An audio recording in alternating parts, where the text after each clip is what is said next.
All right, welcome everybody. How are you doing? Hope everybody's having a great day. We are going to take a look at a few Gigapans today and a cool find by Sarah Runcie. She's on the Art Alien TV Mars Magazine page, and it was a really cool find. She found this, and it's pretty fascinating, pretty hard to deny. So I'll wait for a few people to get in. Hopefully some people join us today. That will be fantastic. Let me go ahead and get everything moved over here.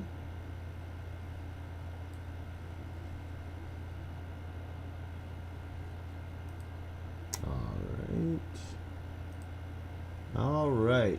This is one of the things we're going to look at. Now, this was found, I think the first time it was found was by Dave Gannett over at Mars X3D. But this piece right here, this thing looks pretty fascinating. Oop, let me get my chat back up. All right.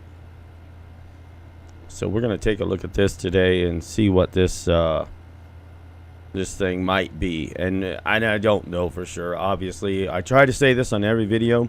We're only guessing by the shapes.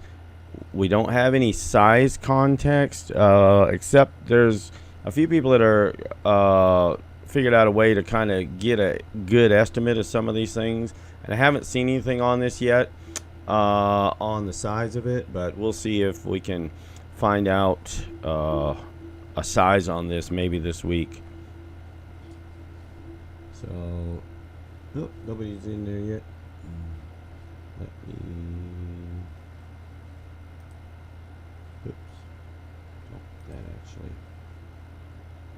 All right, so let's go ahead and go over to the Gigapan and see what we're looking at here. Let's see. Yeah, there we go. Okay. So this is a Gigapan by Joe White over at Art Alien TV, and as you can see, it's not one of his biggest Gigapans, but it's still got some fascinating stuff in here, and some people have found some things that look pretty cool. And I haven't done anything on this side of the Gigapan yet, but we got some interesting shapes over here. So we may try to clean those up and look at these. What is this thing sticking out of the ground? See the shadow underneath it? I'm not sure, but this is sticking up out of the ground. All right, and it looks, obviously it looks wider here at the base, and then it comes up, and then it actually looks like it goes across right here. So I'm not sure. We're going to take a look at that closer this week, I'm hoping. Some of the news for me this week, I wound up going back to work for the place that I used to work, and working pretty much the same position, and I'll be working 4 days a week and off 4 days a week. Now this week and next week for training, I'll be going in 5 days a week, but I'm going to try to still get these videos out. I don't think it's going to be a problem. Like I say, I worked this job before, and it was really great to work this, and I'm really glad that they had openings. They just came up. My friend Mike told me about them, so I definitely was checking into that. I was like, really? They're hiring for the same position I was in? He's like, yeah. And so I went ahead and jumped on that real quick and gave them a resume and an application, and they called me that day to come back in for an interview. So I went in for the interview on Friday, and then they said, you know what, we're not even going to beat around the bush. If you want the job, you are hired. I said, well, yeah, I would have filled out the application if I didn't want the job. So, but yeah, that was pretty interesting.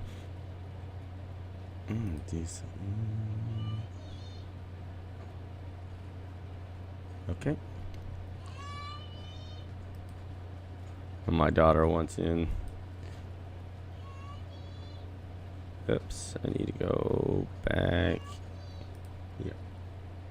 All right, so we're going to get into this Gigapan, and to start out, I've got a couple of things to show you. The big one is, of course, the box that everybody's been talking about.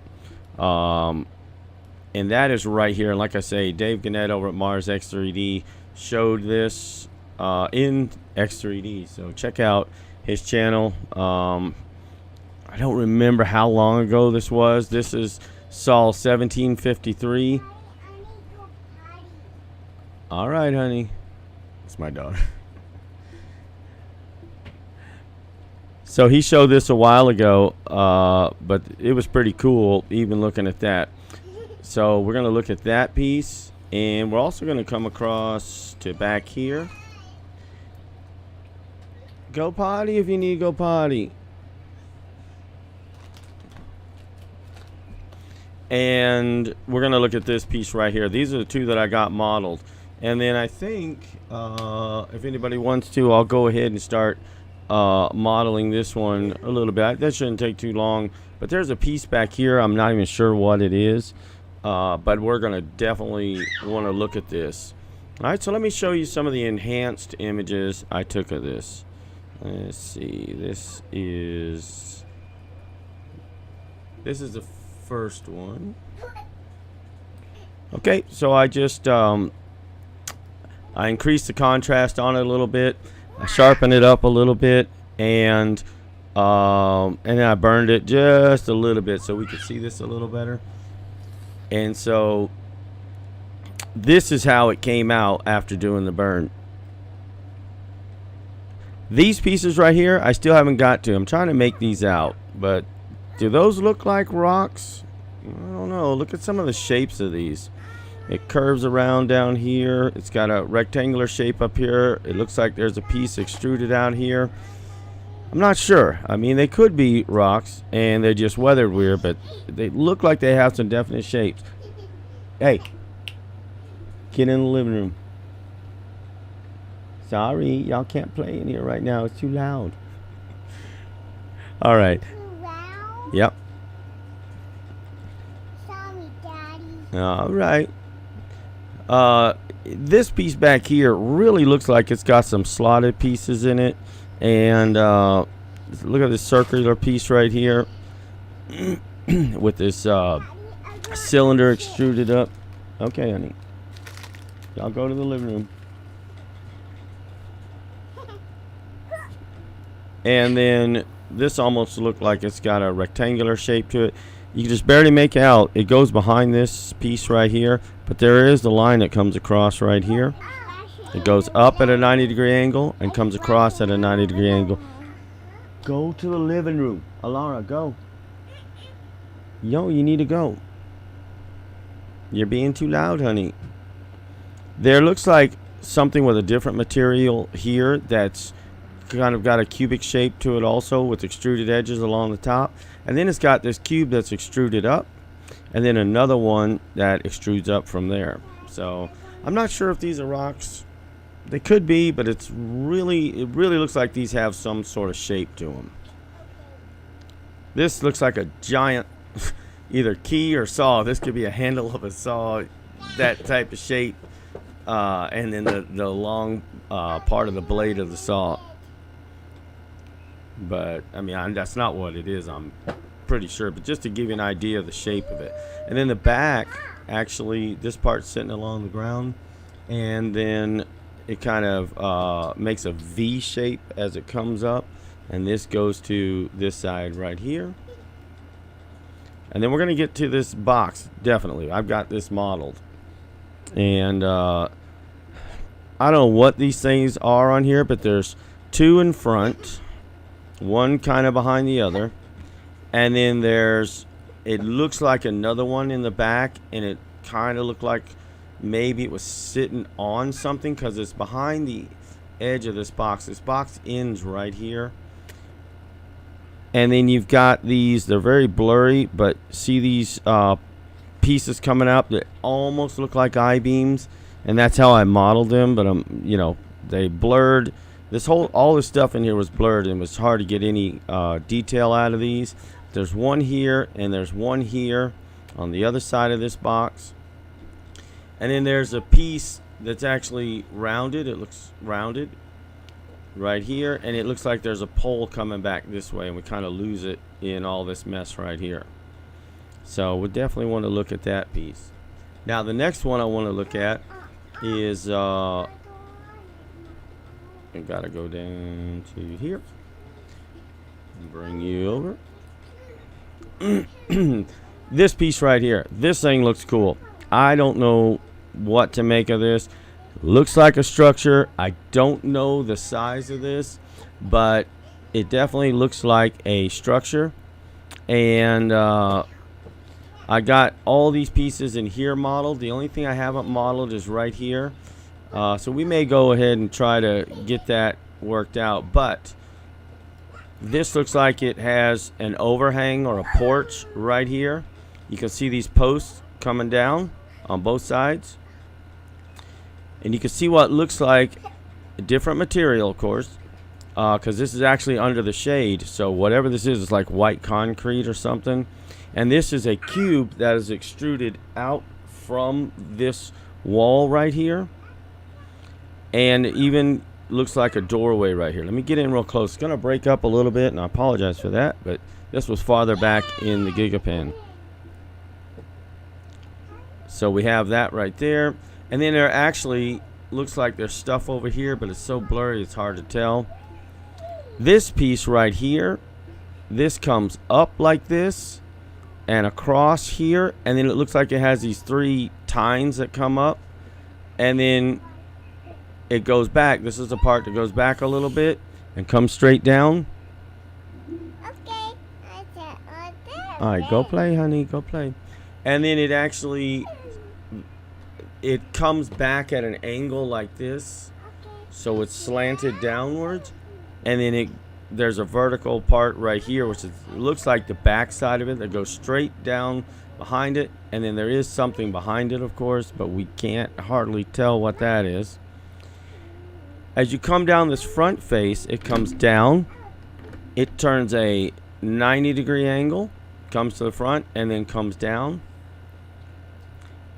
It's got slotted pieces here and here, and then it actually has something in the middle, and in the model I'll be able to show you the best I could come up with for that, what the shape would be. I think this is a structure, not sure of the size once again, but it looks like a structure.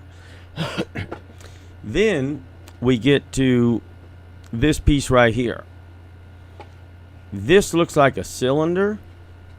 Alright, it comes down. It's got a black or dark colored base to it that is like a rounded cube. All the edges are rounded, it looks like. But you can see it's flat across here, and it's almost a complete square shape. So this thing was pretty cool. And then it's got like these fins that come out on four sides. We can see three of them, obviously. The other one's obscured by the other side. And it's hollow in the middle. So we'll take a look at that. Then we come to this piece, and this thing comes all the way across. There's an edge right here. It comes down at a 90-degree angle. It's got this piece in the middle that is extruded out, and then it's got these two pieces here. This one kind of looks like it's broken off because it's shorter than the one on the other side, but otherwise this line right here goes back pretty straight, and then it looks like two wall pieces extruded out. And maybe this attached somewhere over here, but you can definitely see that it's leaning forward like this. All right, and this one is leaning kind of towards you and off to your right. So we're going to look at that. And then I haven't got this stuff done yet here. As you can tell, this is very hard to make out once again. But it has a roughly cubic shape. You know, the edges aren't smooth. And it's got a piece that's in front of it. It looks like it's, if this was the front face of this cube, it looks like this piece is leaning downward at an angle like that. So I don't know what that is either, but then it's got that slot in the middle with the rounded, the back edge of it would be a rounded edge. And then there's another piece sitting right here. It's got an oval shape to it. All right, it comes from here, comes around, and then comes around on the bottom, and then around again like that. Like it's a big oval shape like this. There's stuff in the middle of it. Wish we could tell what it was, but that was there. And like I say, we're going to get to this piece. If we don't try to model it live, because it shouldn't take too long, I'm hoping I get it before we run out of time. I hope I'm getting a chance to model it live, but I just want to point some things out on here. This comes pretty well straight across here. Either something's behind it or it comes up a little bit and back down, but it's relatively flat across this edge. Then it turns a 90-degree angle and comes down, and then it turns 90 degrees, comes across, and you can see this one turns a 90-degree angle from here and comes down. You can see this brace piece right here, and it's on some sort of platform. See this platform right here? So that's a platform, and there's at least one brace piece, and it kind of looks like there's one right here. This is a brace piece holding it up, and this thing is sitting at about a 45-degree angle, sitting up from the ground. So my friend Mike and I were trying to make a guess at what this could be. We thought maybe some sort of solar water heater. You'd have pipes running here, which it does kind of look like pipes that run through here. The material would have to be a reflective material, and you'd need something on the front to kind of contain the heat that you do produce, like glass or whatever would be on the front, but obviously you're not going to see it in the image.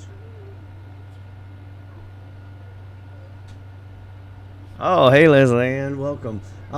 You didn't miss much. Just going over the photos here that we're looking at. Let me come back to the Gigapan. We're looking at this Gigapan by Joe White over at Artisan TV on Sols1753, and this is the one where that box was found. Well, let me get to it right here. All right, it was if you remember, Dave Gannett did a video on this on Mars X3D channel, on his Mars X3D channel. And to me, it looked like some sort of metal box. This looks like a metal material. In fact, let me go to the enhanced.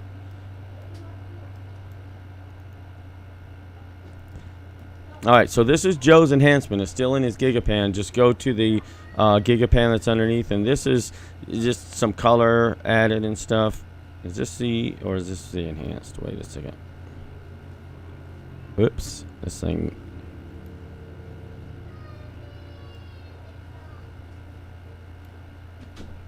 Yeah, I think this is the raw down here actually, but you can kind of see there's this like metal box. This is the front face of it. It turns 90 degrees, comes back to here, and then turns 90 degrees and comes across. You can just barely see this edge right here. And the reason I'm showing it in the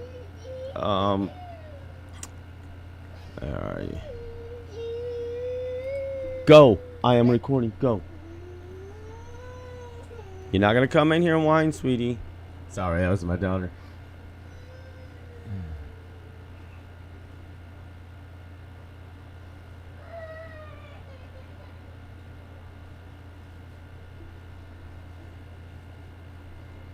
Yeah, I don't think it's a grave. I think what we're looking at here is a box maybe used to carry the stuff. It actually looks like it has these handles on the side. It has these pieces that come out, and they come out and make an angle like this on the side, and they're vertical, obviously. And then you can see these pieces, even the back one. You can see these pieces coming across, and it could be handles or something like that. Oh yeah, there's a lot of stuff in it. That's why I call it the box of junk, because it looks like it's just a box full of junk. So we're gonna look at that here in just a second in the 3D model. There was some stuff on the front. It looks like this whole front is extruded out, so I'm probably gonna have to fix this part of the model because I just put this edge is coming out, and then I realized there's a line going down right here where it looks like that whole face is extruded out more. So I may go back and do this, and I was trying to make out some of this stuff in here. So yeah, we're gonna definitely take a look at that. And let's see. And then I was showing how in the same Gigapan, so we got the box right here, just come all the way up to this corner right here, and let's zoom in, and this looks like a structure, and this is what we were going over. You got a piece that's sticking up out of the ground over here and one leaning towards you, and let me go ahead and show you my enhancement of it. There we go. So I cleaned it up and sharpened up the image just a little bit. We can see what looks like this porch right here, and here's one post coming down, and right in here looks like another post coming down, and these are on the front obviously of the porch, and then inside it looks like, oh yeah, definitely. We're at the time, let's see, this is, let's see, Curiosity rover right now is going into the springtime. In fact, I think they're what, mid-spring in the southern hemisphere, and right now things are starting to thaw during the day, so we're seeing some dampness on the ground. But if you look at any of this, in fact, it's probably better to go to the Gigapan.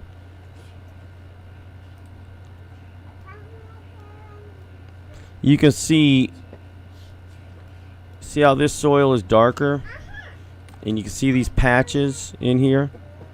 Now it could be just different shading and shadowing from the way the sun's hitting it, but to me it kind of looks damp. So yeah, good eye on that. Oh yeah, this is, I'm thinking it's a building. Once again, I don't know the size of it, so all I can do is show you the shape of these things. But this looks like, see how this is underneath this porch right here, or awning, whatever you want to call it, and this is white. This is in the shade. You can tell it's in the shade, and it looks like it might be concrete or something. And then there even looks like a doorway right here. That looks like a doorway. And then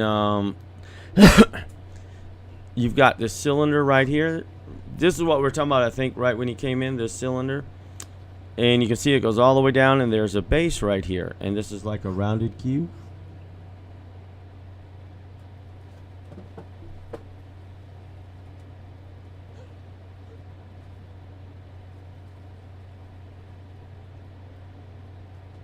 Yeah, he said they never give you dimensions either, or if they do, they're false ones.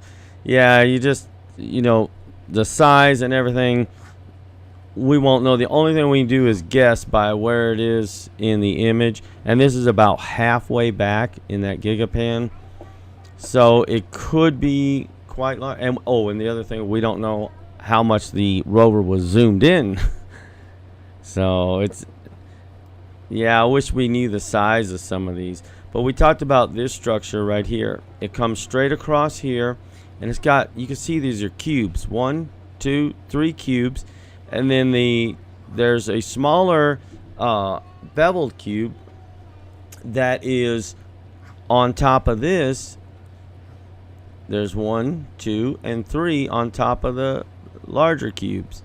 And this has walls that come down. You can see that, and you can see how it comes across at 90 degrees and then down into the ground. So this thing was pretty cool.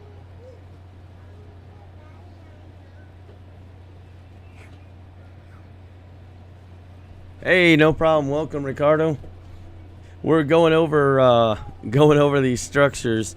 This is, I'll do it real quick this time so we can get into the model. But we're looking at Joe White's Gigapan on Sol 1753. If you remember, Dave Gannett from Mars X3D did a video on this, showing this cube right here. And he did that in the X3D. I thought it was pretty cool. And so I cleaned it up. Oh, before I get out of the Gigapan. And behind that, one more thing we saw. And if you just go, here's the cube here. And you just come up right at this angle, almost a 45-degree angle. You will get to this structure right here, which is the one we were just talking about. And that's this right here. This is where I cleaned it up a little bit. But we got the cylinder right here. It looks like it's got these 4 fins. The fourth one you can't see because it'd be behind it. But it's got these 4 fins that look like they come out. And it's on a dark concrete or rock base. And it's square shaped. And it even looks like it has rounded corners.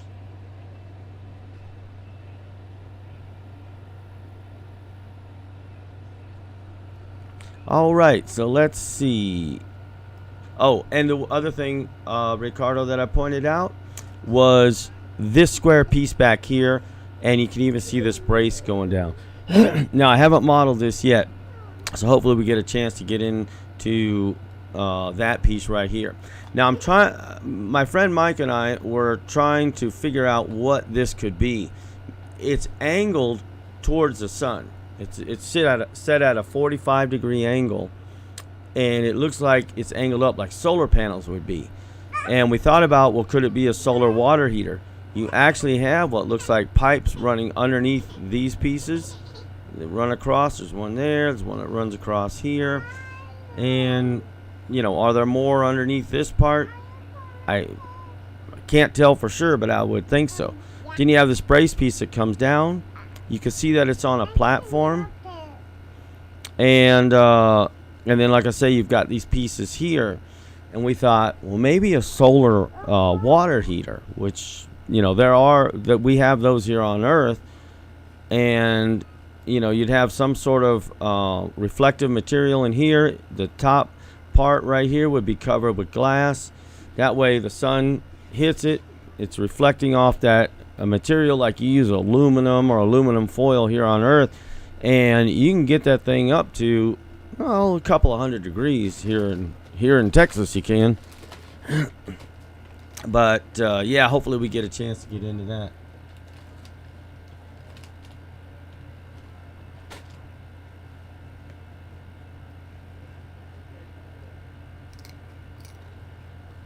Oh yeah, thanks about that.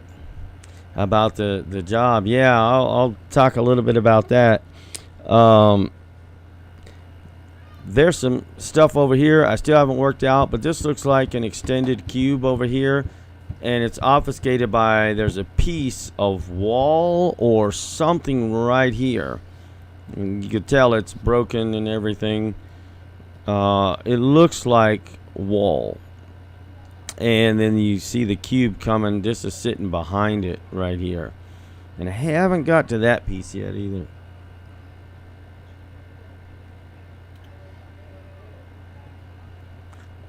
But,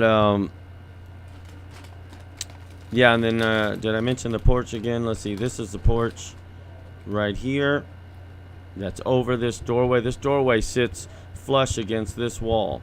And this porch is right in front of that door. Here's a post coming down, and here's a post coming down. And then there's some stuff back here that we can't quite make out. But you can see this cube comes out, and it's cubic shape, and then it's got this doorway right here. So this thing is pretty cool. Yeah, right. It looks concrete. To me it does, because this is in the shade, like I say. You can see this over it. You can see the shadow from it. And right underneath it, this thing is still white. It's whiter than the wall behind it. And I even lightened this wall. I didn't lighten this concrete because it was already white, but I came in real close, and I started, you know, in the photo editor, I started lightening this, lightening right here and over here, and this is still whiter than that, which it should be. I needed to keep some definition between the white part and the darker part, but I wanted to bring up the darker part to see if we could see any detail in that right there. And the only thing that came out over here doing that was just we could make out that there's something here that looks like it's above the ground, but we can't get enough detail to see what that is. Yeah, it looks like you're looking at the roof right here. See how this piece sticks up a little bit? There's a piece here that sticks up a little bit, and somewhere in here, I think it was here, you could see what looked like, you know, roof pieces.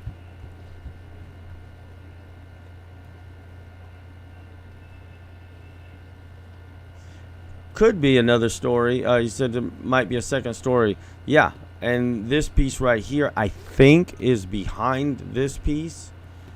But you can see right here where it comes out at a 90-degree angle. If it is a second story, this would definitely be a second story. Here's your, let me back out just a little bit so it's not so blurry.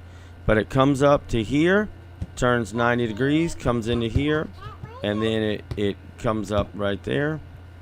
So this part right here actually comes out. So yeah, this could be a second story right here.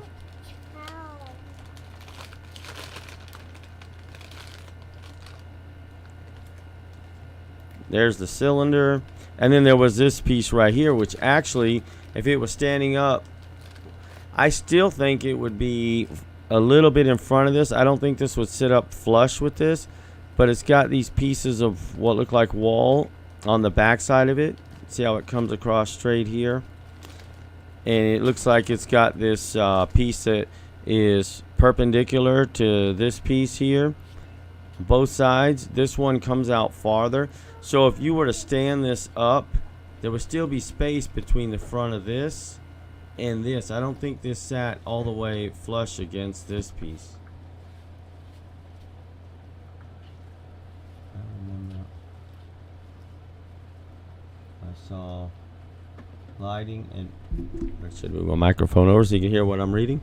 I remember on Sol I saw lighting and wire. Can't remember which of Joe Art's Gigapan was made. It I still go on this laptop.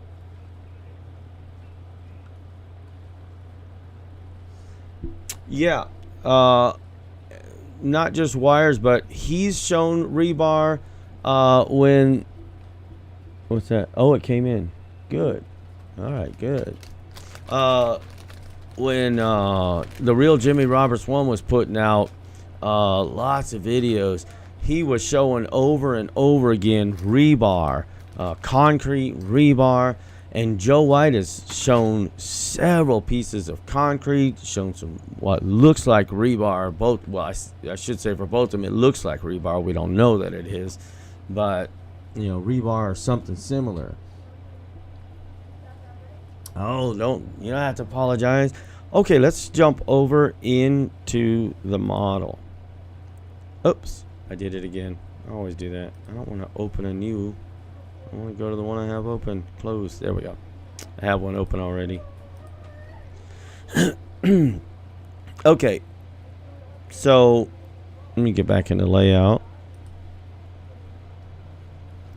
All right, we'll start over here, and this thing is pretty cool. This right here is that what I call it the box of junk, and you're looking at it from kind of this angle right here, and it has all this like just junk in there, and I'm gonna see if I can get it with a picture in there too. So what I was talking about before was on the sides of it. It looks like it's got these handles. All right, and I don't know if they're handles or what they are, but I was thinking, well, maybe it's some sort of handles to carry it, or it actually has a piece. If you look in the image, can I get closer to that? Whoops, that's too close. That actually sticks out like it could hook up to a vehicle or something. You can see that slot in the middle of it. So I don't know if this attaches to a vehicle. You wouldn't have much turning radius unless you had a long pole that stuck out from it, but it could be hook up to a vehicle, or maybe these are handles that where you can pick it up. I don't know, but the box definitely looks metal. Oh, hey Leslie Ann, well you just kind of spoiled it. This was going to be a surprise for you, but okay. Let me grab it real quick. So what I was going to say, and I'm joking around by the way, you didn't spoil it. While we were looking at this one in the model, I was going to say, well, I was searching around through here to see if we could model anything else. And I found this right here. And let me go ahead and get in on this. So the Martian people wanted to be real nice, and they wanted to wish you a happy 63rd birthday, Leslie Ann. So happy birthday. I had to model that real quick because I just finished reading your messages on Discord. I just hadn't had time with the job and stuff, and trying to, well, with the interviews and getting that stuff done. And I was running like crazy. My friend Mike and I were both running, and so we didn't get back till late last night. Then had to cook dinner, and I was like, gosh, I can't even get to this stuff to get it done. But there you go. So I whipped this together in like 20 minutes. I wanted to put flames on the candles, flames at the top, but I was like, oh, I don't have enough time to simulate the fire. It just won't get done in time baking that fire simulation. But there you go. Happy birthday. And I'm gonna, I should put a table real quick so people can come by and get a slice if they want a slice of cake. I thought about that. I just ran out of time before I got on. So I'm sorry your cake is sitting on the ground. I really wanted to put it on a table.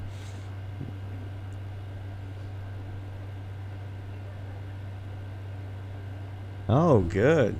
All right. You said you're going to a vegan restaurant for dinner. So, yeah, enjoy your birthday. But, yeah, this thing looks like there is a bunch of junk in it. It's just junk. It's just randomly thrown in there. Now, some people thought this was something mechanical or electronics. And, I mean, it could be. We really have no way to know, but I'm going to show you. There's a beam. It almost looks like an I-beam coming up right here. That's this piece here. And you know what? I'm going to move this back now onto that back plane. Okay, get it close, but not right on it.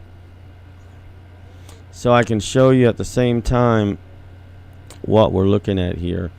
These, to me, look like pallets, and I have no idea what the size is. But I'm going to show you why I think they're pallets. If you look at this piece right here, which is right here. Now, are you going to see it clear enough? You can actually see through it like this is some sort of slat at the bottom, a wooden slat.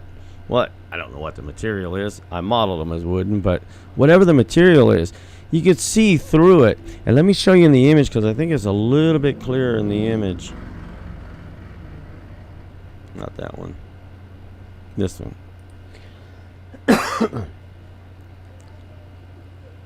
Check this out. See that light coming through right there? And if you follow this rock line, it's just about whatever this is, whether it's a rock or not. You can kind of see that behind it. And then on the front side, you can see what looks like these holes once again.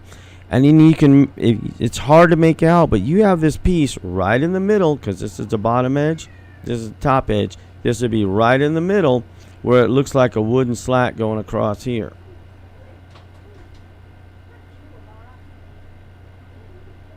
Yeah, exactly. So what's the size of this? I don't know. And then there's more of them back here. Now these are a little blurrier, and I'm not 100% sure these are the same as this, but it kind of looked like it. And then let's go back to the model because it's just easier to illustrate with the model. So you've got two of those, by the way, right there, and they're just behind this. Let's see, it's going to be hard to show. You know what? Let me do this. I'm going to move you right about there. Okay. Now we should be able to see it at the angle. So there's this, what looks like one more behind it. Hard to make out once again. But then we got this long cube. Yeah, it's back on this side. Let me get at the right angle. It looks like you got this piece that comes down at an angle. It turns this 90 degrees, comes down to here, and then comes down and across, and this piece is in front of it, but this comes across to right here, and then it turns this 90-degree angle. So it looks like a cube, and that cube is sitting like this. Oops. I forgot I joined everything into one piece. But it's sitting like it's tilted at an angle this way, and it's tilted backwards on that one wall of it. So that's kind of what that looks like. And then you can see that it's got a piece in the middle of it. See that piece right there? Let me move it more towards the center. There's that piece right there that's towards the top, but it's centered up between this wall and this wall. And it kind of has this shape to it. At least best I could figure out. Alright. Hopefully you can see that. In fact, let me put it in. There we go. This way you could just see the shape of it real good.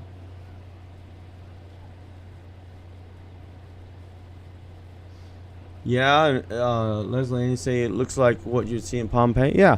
I mean, the destruction came so quick there that everything pretty much got frozen in time.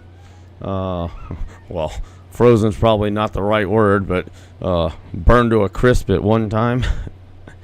But a lot of stuff, the buildings and structures, you know, survived. In fact, they had this beautiful painting they were showing from one of the buildings in Pompeii. I was impressed that after all this time, the painting still survived. Well, it was a mural painted on a wall. But yeah, that's what this piece looks like. And then this piece right here, this shinier metal, that is right here. It's got these long pieces going away from the camera, kind of at an angle upward. And then it's got a more of a kind of circular piece right here. And then on the other side, and this is, by the way, is in the middle of this piece and this piece. It looks almost exactly in the middle. And then it's got a hole in the middle of this piece. This is kind of what this one looks like. If you're looking at it the right angle, which should be something like this. I should have textured these darker on the inside because, you know, you can't see. Well, let me move that out of the way. But it's darker in here. And then there was also this piece right here. And that one is right here. It looks like it's curved on the top. This is the back edge of it right here, or the edge nearest to us, I should say.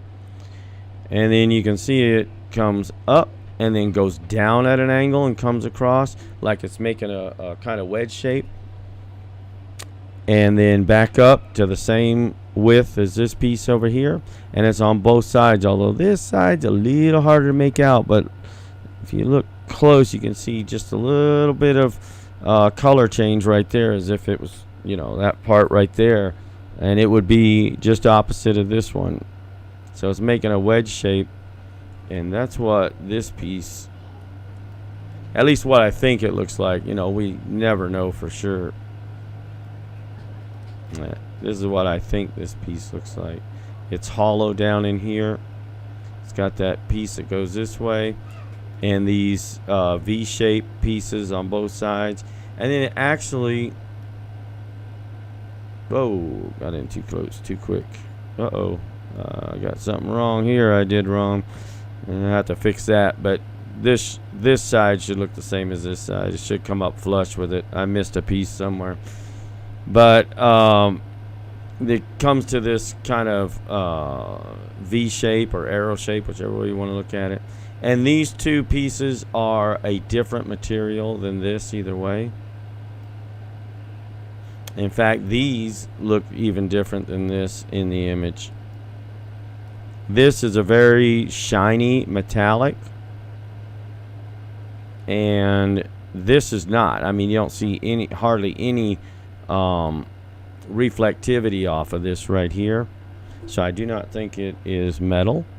Could be pretty dusty metal or corroded with stuff, but it's not very reflective. These are very reflective just because either their color or their shininess, one of the two, or a mixture of both. This box in the back, I believe from looking at the inside, is very similar in color to this, so it's probably like a copper or brass material, but it's definitely reflective. Every side that's facing the sun is very reflective. And then you got these ones that look like more of these pallets or whatever they are back here. You can see the slot in them. You can see down this side, here's one of the slats going across. Then there's space here. And then there might be one here, but it's hard to tell. And this would be, the bottom of this first one would probably be at the same level as this box right here, because it looks like it was sitting on something back here, and this looks like it's behind this corner. This is the back corner of your box right here. It's very blurry, but it's there, and you can see that these appear to be sitting behind that.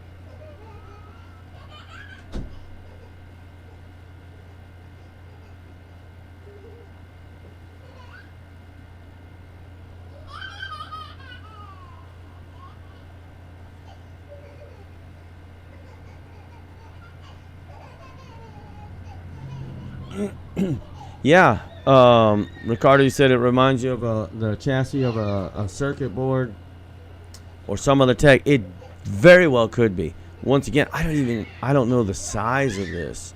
And if you look at the Gigapan, this one is very close to the front of the Gigapan, which we would assume, depending on how they have it zoomed in around. Hold on, let me go close this door just a second. Girls. Too noisy.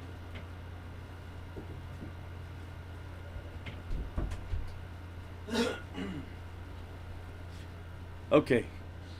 All right. Sorry about that. They were standing out in the hallway and they're playing and just making a little too much noise. So this box is right in front. I mean, it's here and here, so it depends on which one you look at. Of the I don't know if it's right in front of the rover because we don't know if it's zoomed in or zoomed out. But look at the level of blur for being so close. Shouldn't this be crystal clear if this was right in front of the rover? I don't know. So I don't know how far back it is or how big it is. But you can't even zoom in any closer than this right here. Let me make this full screen. And look how blurry it is. And I looked around to see if it was spot blurring. Not that NASA would ever spot blur anything. But the whole image in this area is blurry. So I'm wondering if this was zoomed and cropped in over here. And this is not the actual bottom of where the images are. You know, there was more images or something. So I don't know. This, like I say, you should be able to zoom in on this and it should be crystal clear. But you don't see any evidence of spot blurring. Okay, everything is, in fact, this is probably the clearest part and it's still pretty blurry.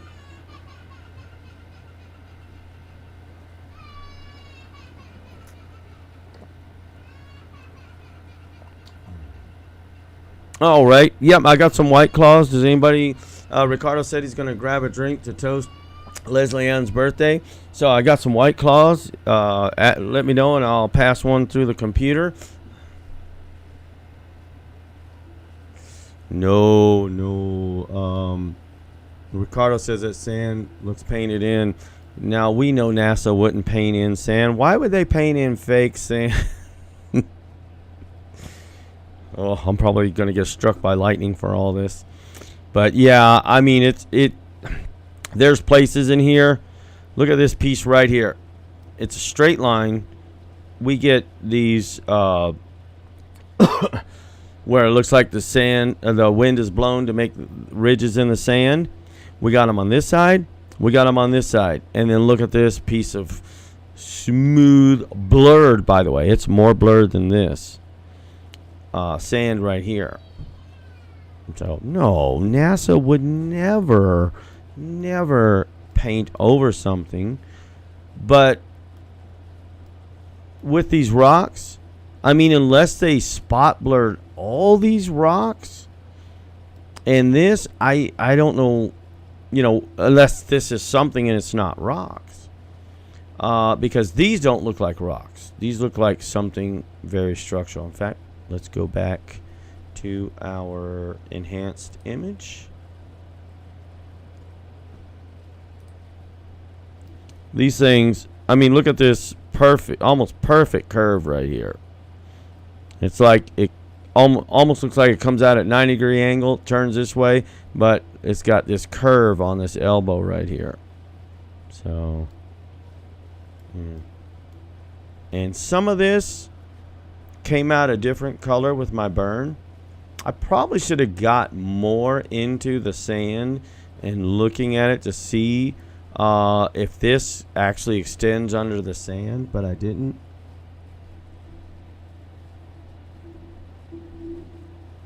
Yeah, well, like I said, they're in the springtime in on Mount Sharp. I was going to say Jezero Crater, at Mount Sharp, and things are thawing during the day. The temperatures are getting up in the 40s Fahrenheit, which would be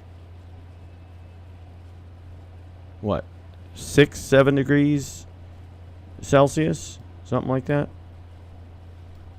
8 degrees, something like that. But anyway, it'll be, it's above freezing basically.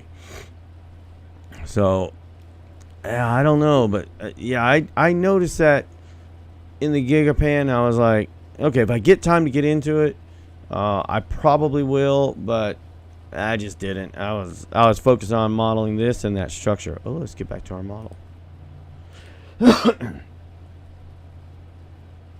Oops. There we go. Oh, helps if I click on the right one. There we are. All right. So let's see. Was there anything I missed inside this box? Oh, and this is kind of what these handles look like. Now they do, if you look at the image over here, I can't tell if these go straight across, if these wider parts are actually in the middle. It doesn't actually look like it. To me, it kind of looks like these are over to the left-hand side. So these may not even be handles. Like Ricardo said, this might all be electronic pieces. It very well could be. These wider parts, let's see, you're going to be able to see that well, might be more towards this side over here. I just don't know. But you can see that they're there. And it kind of looks like they're at angles. It's not a heavy angle, but it looks like it could be angles. Now, these look like they go straighter across. Let's see, where's the other one? It's not this bottom piece here. Yeah, it might be. But, yeah, what is this thing? Is it electronics? I don't know. But it darn sure looks like a box of junk either way. If it was electronics, it's all just thrown in there, strewn in there. It's any old way it'll fit. But yeah, and then like I said, I wasn't sure on the back if these were pallets. Oh, come back. There we go. Check out images of satellites being assembled. Sort of similar. Yeah, definitely. So that very well may be.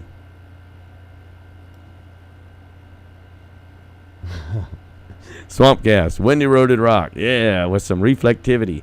I love the metallic rocks on Mars. Those are my favorite. Yeah, so we got that piece there. And then let's go over this way.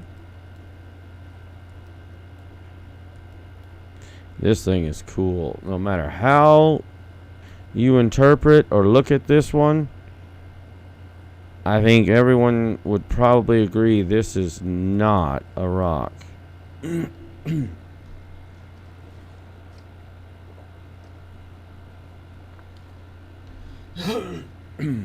Okay. So right here you can see how this wall comes out at that 90-degree angle. I'm going to point that out pretty quick because you can see it. You see that middle section right here? You can see that right here. In fact, I'm going to get in a little bit closer here. Oops. Didn't mean to do that. This comes across level right here. This one comes across level.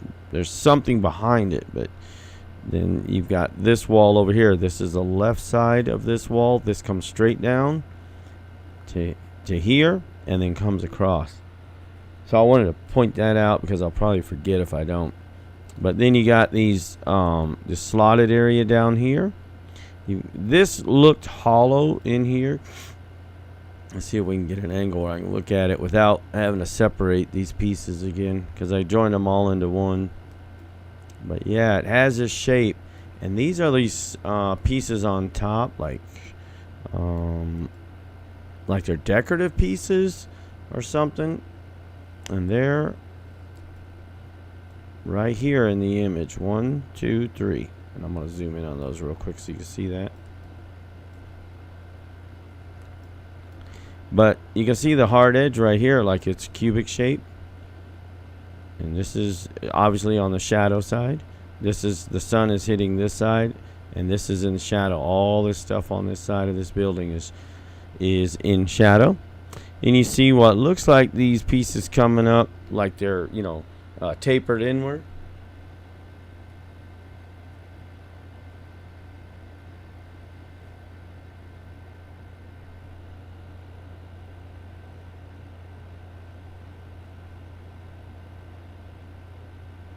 Yeah.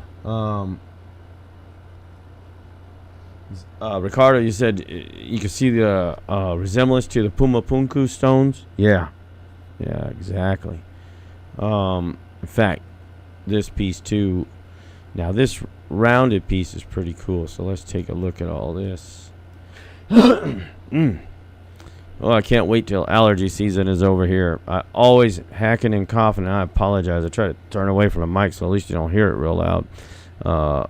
Allergy season goes to about August, September, sometimes the beginning of September, and then finally the pollen counts start to drop. Oh, I always get this way every year, although this year has been the worst for my allergies. And I hate it. My nose is stuffed up all the time. My voice is raspy. It's like, oh my gosh, I hate this time of year. But yeah, that's this piece. This is that that porch that goes across the top.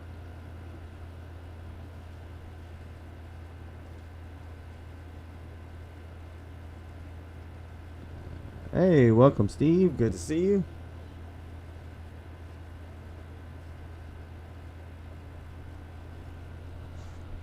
And we're going to look at this doorway right here. This thing is pretty cool. I think whatever this structure is, this is at least one of the entrances. And that is right here in this image. You can see that the material is lighter then you've got this wall on this side, and then you got this porch part right here. And then here's the rest of that wall as it comes down. See how that's the same material? And you keep going across. Well, then you see this cube right here. This is some sort of white concrete or something. And then you can see this like darker part that to me looks like a doorway.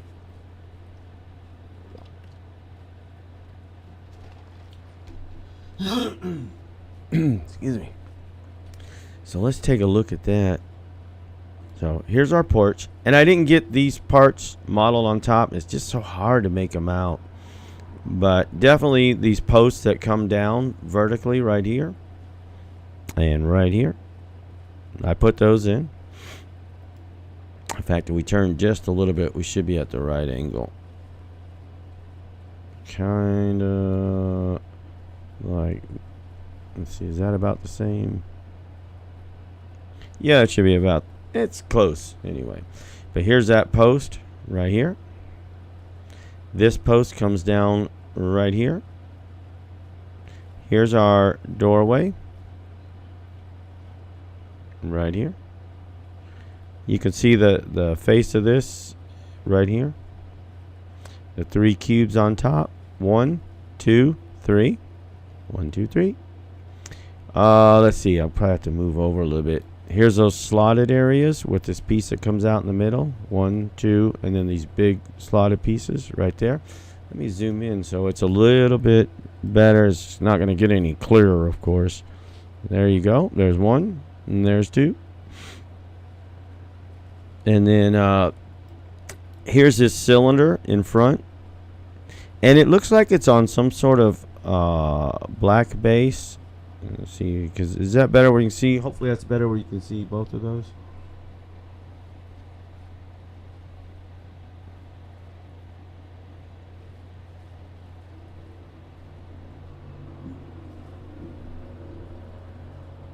Let's see.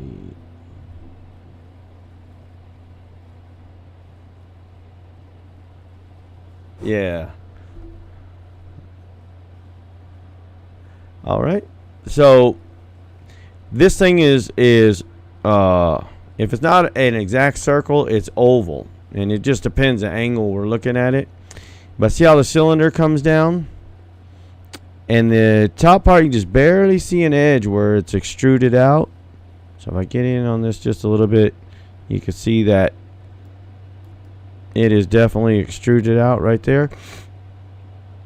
And then it's got these 4 fins that come out. 1, 2, 3, and there should be a 4th one behind it, but we can at least see 3.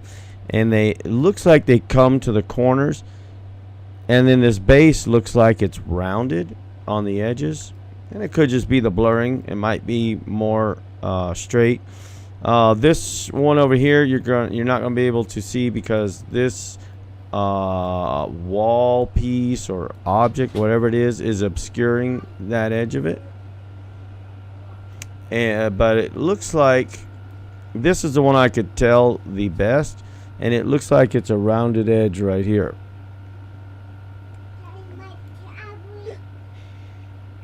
So,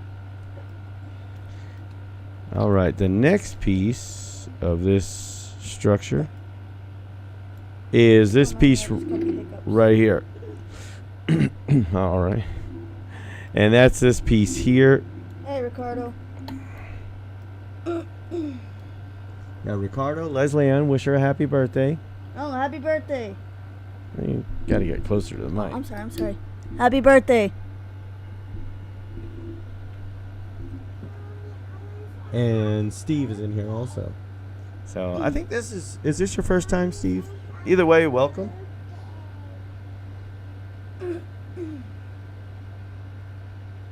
Oh, Steve, he's 1 year younger than Leslie Ann. Thank you. Big hugs. Hey, Ricardo.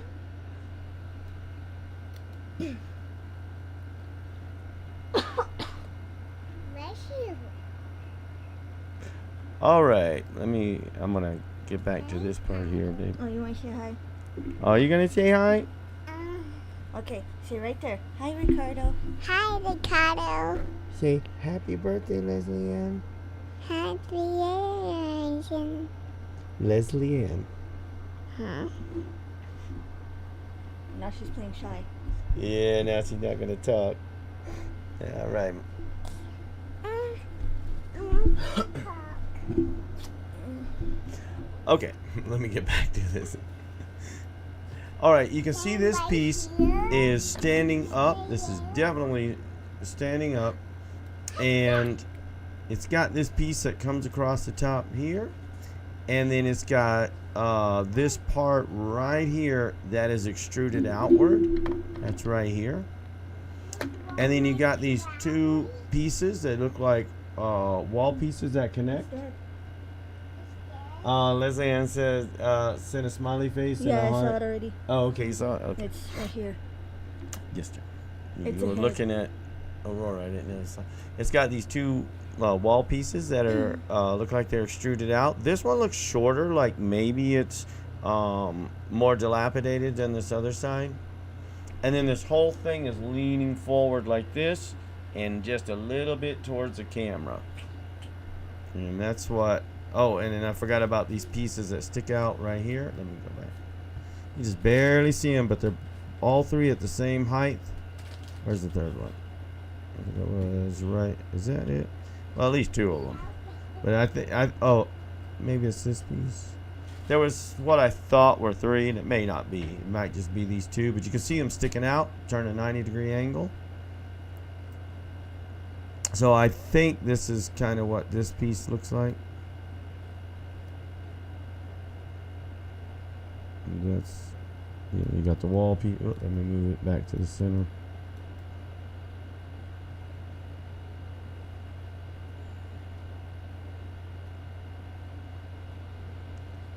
That should give you a pretty good idea. Pretty good idea of what both of these look like. You can see down inside. Ooh, there we go. Yeah, this thing is a pretty interesting looking structure.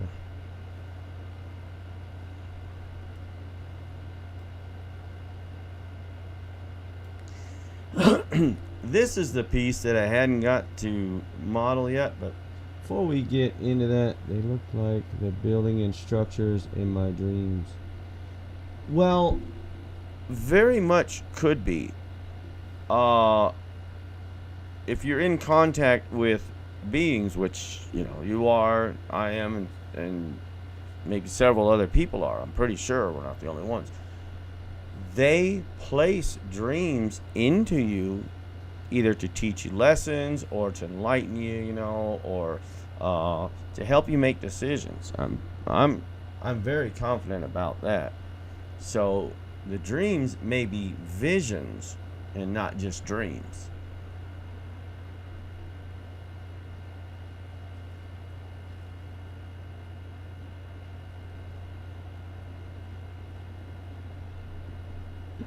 Oh, wow. Ricardo said, I met a 73-year-old guy today out on his mountain bike doing trails that even I was a bit scared of. I'd be scared of all of them. I'm always worried about it. I've never, I mean, I could ride bikes and motorcycles and stuff like that fine, but I wasn't a daredevil on them. It wasn't for me.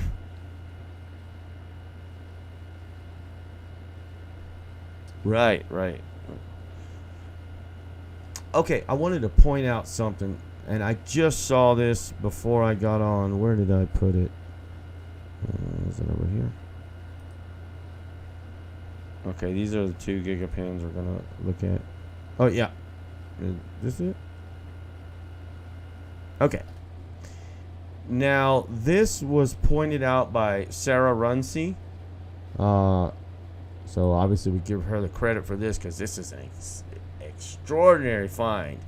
Now, I'm just going to zoom in on it.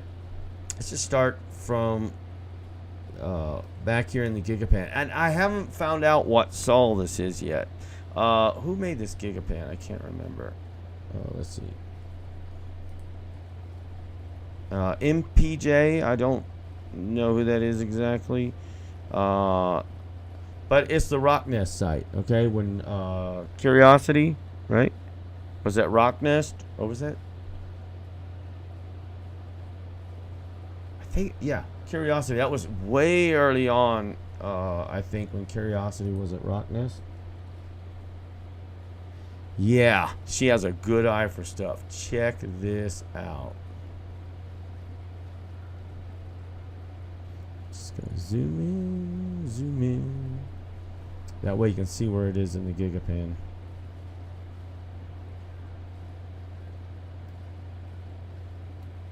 Okay. Of course, look at the whole rock, but what does this look like right here? And I'm going to move my pen out of the way. Take a look at that.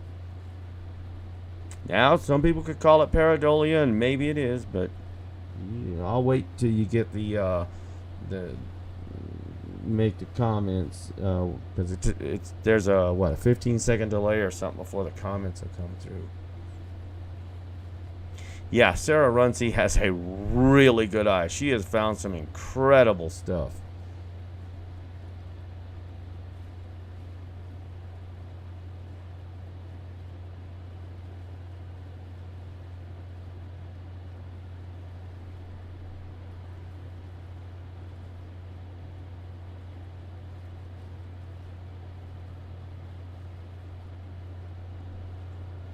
Yeah, okay. Let me find somewhere I have her actual enhancement of it. Where did I put that? Let me stay in front of the microphone. Here it is. So this is her actual enhancement. And take a look at that. I mean, you can tell it's three-dimensional. Look at the way the light hits it. The shadowing on this side of it, because the sun would be coming down here. It even looks like there's some sort of hair, like maybe it's in plaits or something. There's an eye right there. There's an eye right here. There's a mouth. Now, like I said, you can call this pareidolia, but this looks like a face. Here's the chin down here. And once again, notice how the light is coming. And I'll go back to the Gigapan to see it, but I just wanted you to see the detail in this. This is probably the clearest image of a face that I have seen, and it's just, this is hard to deny. This is really hard to deny. Alright, let me go back to the Gigapan. I have it on this one. But all the shadowing matches up. Here's your light, and the shadowing is on this side and this side. So that means the sun is, if you were looking, as you're looking at this photograph, it'd be somewhat to your left, and of course, way up and behind it. And even the shadowing matches. I mean, this thing, I was just like, that is amazing. And I don't know if it's a living person or if it's a statue. I read some of the comments that some people had put on it, and one person mentioned it looks like she's, you know, hiding behind this rock right here, because this rock right here and this rock right here, it looks like there's some actual space in there. And maybe if I get time this week, I can lighten up some of this area to show some of this. But they said maybe she was hiding from the rover. So I don't know. And then there's something on top of here that doesn't just look like rock. It looks like it's this looks like it's got 3 dimensions, and it's standing up above this rock. See how this side's in shadow and then this side's in shadow? That's in the sunlight. And then it actually comes up higher right here. So it's like as if the sun were causing, you know, a little bit of shade on this side because these walls are raised, but then you're in the light right here. This left side, you can just barely tell that the sun is hitting that side. Maybe this is her backpack she was carrying or something. You know, this would be the part that goes against the body, and there's stuff sticking up here. You know, like some sort of rucksack or something. I mean, just guessing, but I mean, you look at the size of it, it'd be something about that size that would fit on your back. And I wish I could get in closer because I want to see it. It's definitely not the same material as the rock. Whatever this is not, it doesn't look the same as the rock. So I wanted to see if it looked like maybe some type of leather material or something. So I may snip this and get in closer. And let's see if in hers we can see this. Where did you go?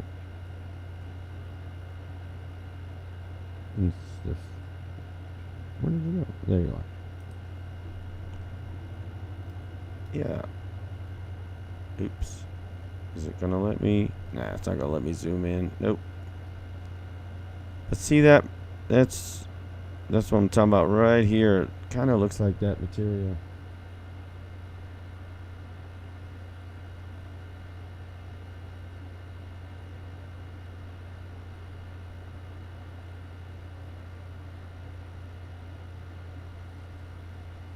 Okay, can I zoom up, pan up to the 3 o'clock position from the rock? Something worth a look. Okay, hang on just a second. Which one am I going to? This one. No.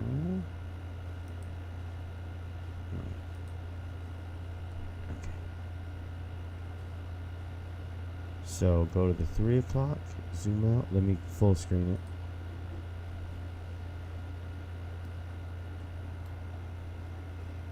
it. Okay, are you talking about somewhere over here or farther over? 'Cause this is the 3 o'clock. 2 o'clock.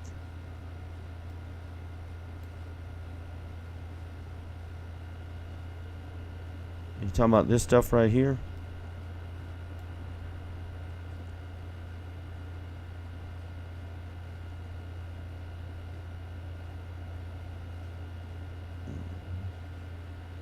Bit farther over. Okay. Let's move our. Oh, this. I didn't even notice that.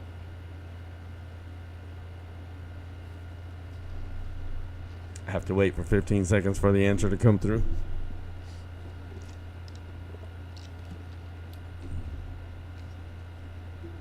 So I'm not going to move the cursor or anything until I know if this is it.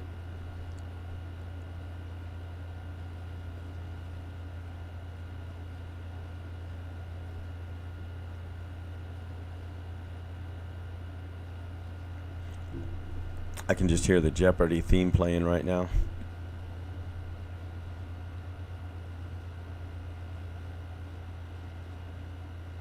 Just up from the pointer.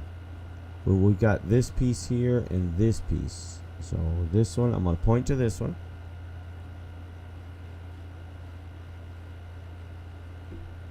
And by the way, this whole rock, and I'm not going to move the pointer until I know. It looks like all of this stuff is carved or it was some sort of well, it looked like rock material, but it was shaped and it got melted, like Leslie Ann was talking about earlier about, you know, the stuff looking melted. This image, it looks like a lot of this stuff. What intense heat and melting of this stuff. Almost left a bit. Okay, then it would probably be this one. I'm going to move the whole image over. Hopefully I am close to where you're talking about. So we're right there. But yeah, you take a look at some of these dark basalt-like rocks, and they look like they got melted. Oh, maybe it's talking about this piece up here, but I'm going to put it back here till I know. There's a piece right here that's pretty interesting looking. Bullseye. Okay, this piece right here. Let's zoom into this. I don't know. Oh, that's as much as I can zoom in. Okay, give me a second.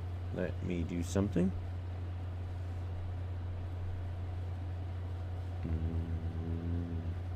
Where are you? There you are.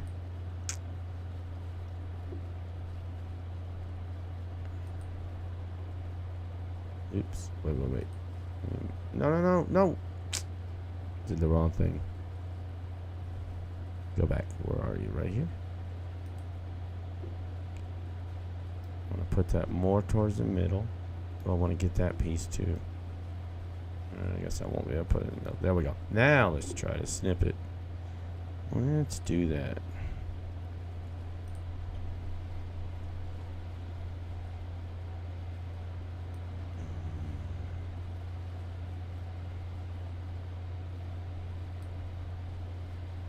Okay.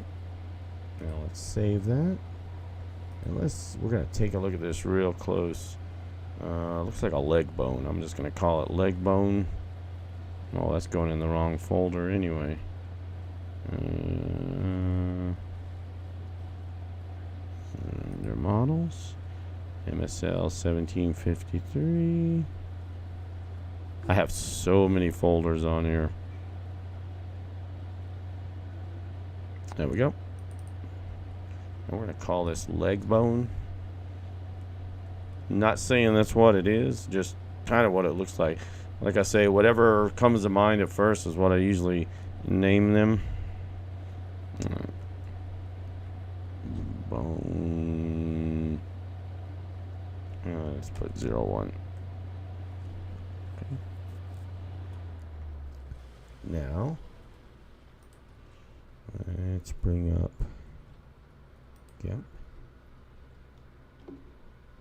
Got it over here. Oops. What? No, I didn't ask you to download a new version.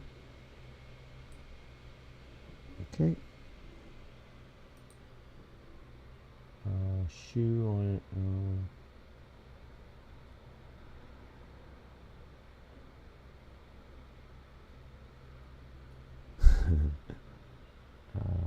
Leg bone. Yeah, get you.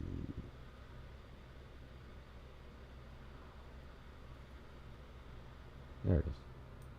Drop this over here. Okay. Now let's adjust color. Okay. Brightness, contrast, split view. Let's bring up the, well, first I need to bring up the exposure. Colors, exposure.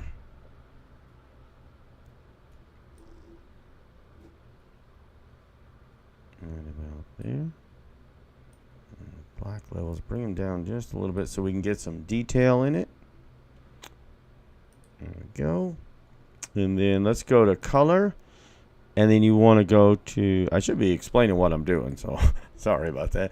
We're going to go, the first thing you want to do is bring up the exposure so you can see it a little better. Then, I always use split view so I can see the before and after. Now the brightness, let's see if we're going to do better bringing it up. And just a little bit of contrast, just so you can still see these dark areas right here. Let me make sure y'all can see that pretty well. Yeah, you can pretty much, okay, it is going to come through, so we're good there. And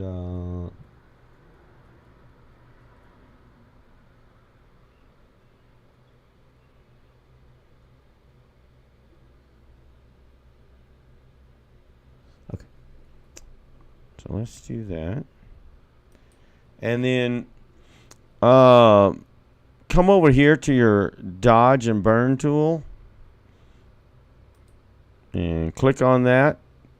And now for GIMP, if you haven't changed any of the settings, control is to burn, control and left click on the mouse is to burn, and just left click will dodge. So always make sure you're pressing the right one.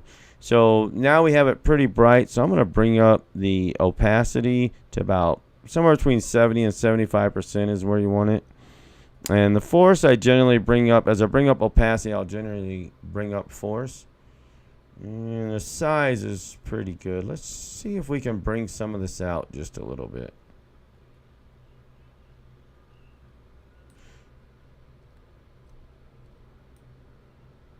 There's stuff around here. And if it's not enough, just bring it all the way up. I don't think it's enough.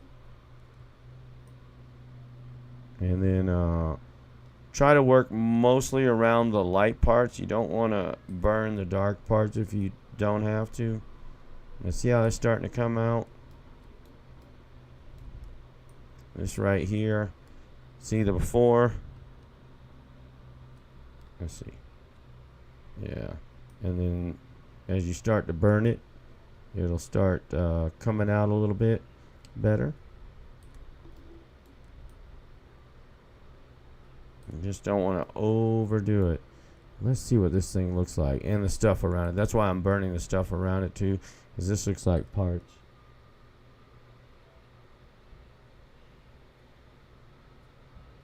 Oh yeah, if I had the money for Photoshop, I probably would have done it. But now that I use GIMP, and GIMP is totally free, of course, I love GIMP. I'd never even heard of it before I started using it.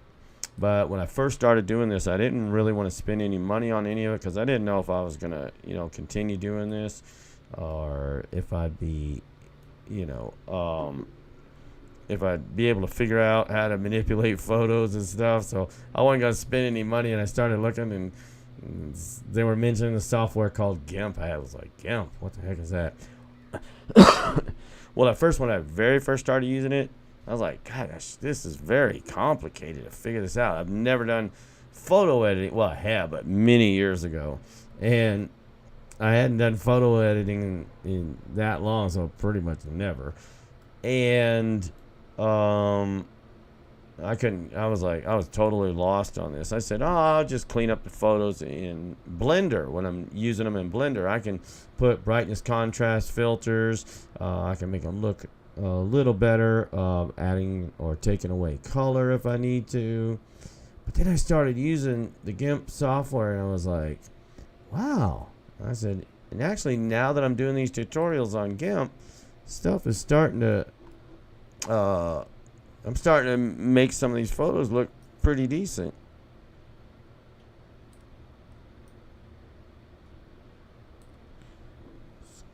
Up a little bit on the size.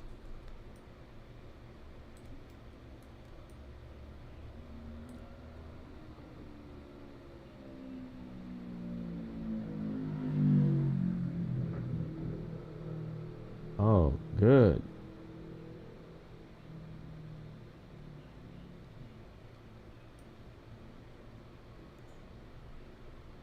All right, let's see what we're looking at here. Take a look at this. What the heck is it? Is this some sort of... Is it a bone or... I mean, okay. You've got this piece. It's kind of wavy. So it comes up. Like this is rounded maybe here. Then it curves back down and then back up. In fact, I need to darken this a little more, so we can get some definition. This is cool. In fact, bring my brush down. And I have the dynamic brush turned on, so when you zoom in, the brush gets smaller. I don't know if you can see that. And when you zoom out, the brush, basically gets bigger. But see how it comes up like this? And then it's got this curved piece around. This is coming across, level with the ground pretty much. And then it actually, it's curving. It's coming this way, and it's curving towards you. All right, so there's a curve right here. And this is a round piece. And it looks like this piece is attached to it and coming out. And then you got a cubic piece that comes up. This is pretty cool. Good eye, Ricardo. Gosh, how did you even see that? You just picked that out real quick. I didn't even notice it. Good eye. Well, yeah, Ricardo, you said talking about the DOS versions. I don't remember if they were DOS or I think they were Windows versions, but it was early Windows. It's back, when I had Photoshop. This tells you how many years ago it was. But it was like Windows 1 or 2, the early versions of Windows. I don't even remember. That's how long ago it was. And I never had any reason to use it after that. But the company that I was working at, I had to make I had to go in and make slides for my presentations, and so and you'd print these slides on transparencies. They'd print in the printer that we had, this big damn printer we had, but you wouldn't print them on paper. You'd print them on transparencies, and so I had to go in with Photoshop because they don't print as rich a color as you see on the screen when it prints it. It's not as colorful. So you go in and you also want to clean them up because these are going to be projected on a on the screen on the wall. You know, a big screen on the wall. So I'd be like, well, I got to clean these up somewhat. And so that, I mean, how many years ago was that? Probably 20, between 20 and 25 years ago. But yeah.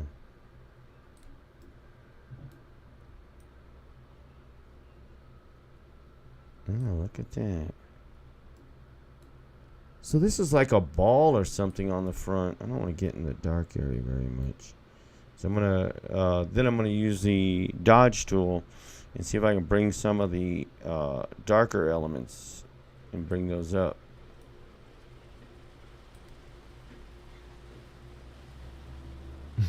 Blaster gun, yeah, it might be. So what are we looking at here? Oops. Oh, that's I didn't.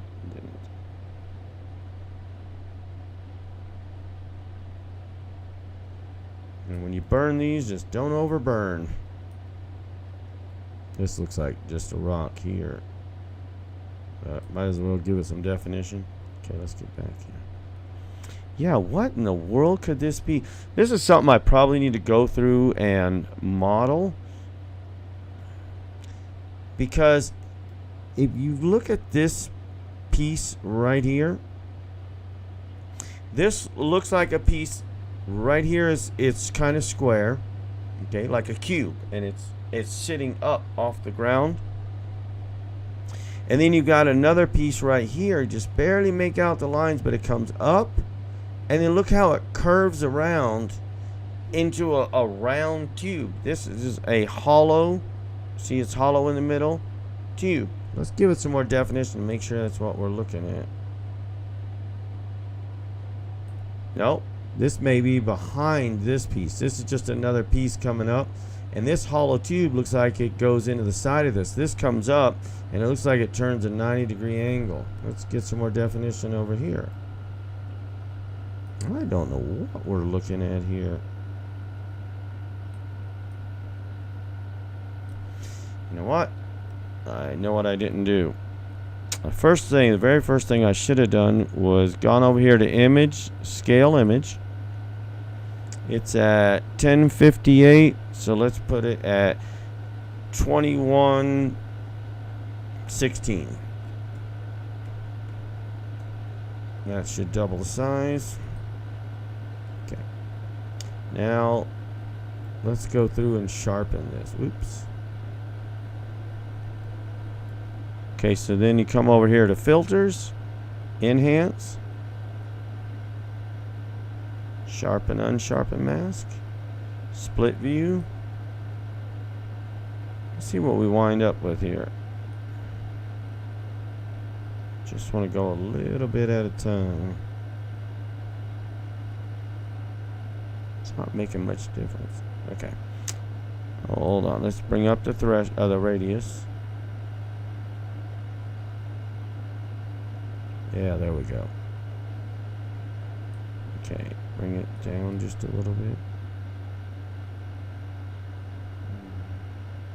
So I'm liking it right up here. Okay, that should work. Let's see. Now I'll probably have to take some of that black back down.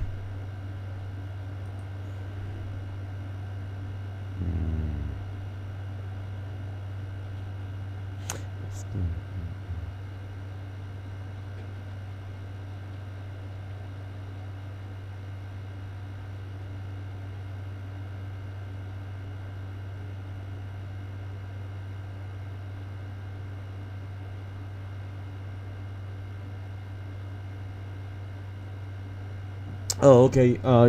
Ricardo, you said there was more I spotted in that. Oop, I didn't mean to bump the mic. In that Gigapan, as you were zooming into them, Sarah Runcie had highlighted. I will do some checking later. Okay, yeah.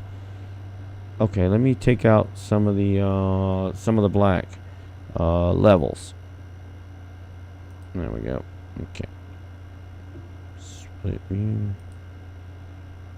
But it's already looking better. Let's see, on input you have to bring, no, it's on the output then.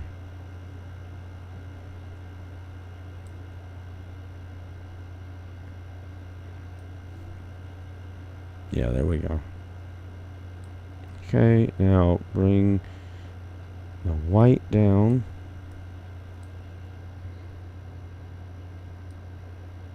How come I can't grab the white?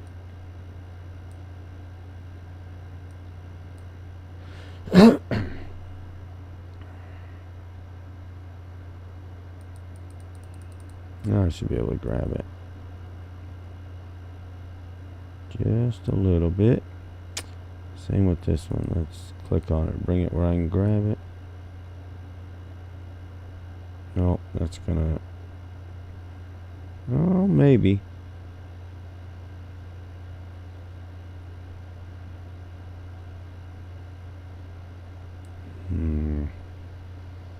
Taking too much time to do this, but this is a very interesting piece. No, I don't want that. Somewhere in there. Alright, let's see.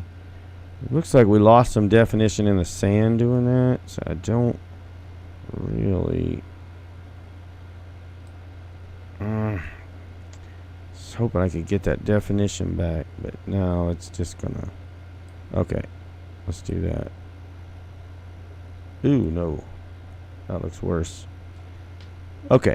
I was hoping I could just bring that up. So I'll just do it with the dodge tool. And the dodge tool, you got to turn way down. Okay. Let's get in here. Ooh, that was fast. Okay, that's not enough.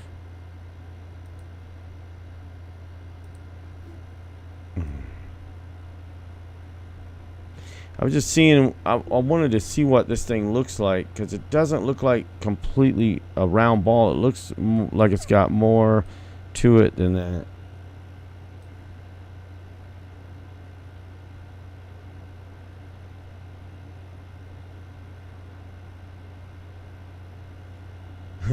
Ricardo, you asked a question about the beings placing dreams in your mind as a teaching tool. Can we call it divine inspiration? I would imagine so. I mean, how to put this? How do you know who your God is, basically? You know, is it like the God we think of? Or is it just beings that are more advanced than us? That maybe have been around in the universe longer. So could it be divine inspiration? I would say, you know, depending obviously on your definition of who or what God is, I think so. But once again, that's just opinion.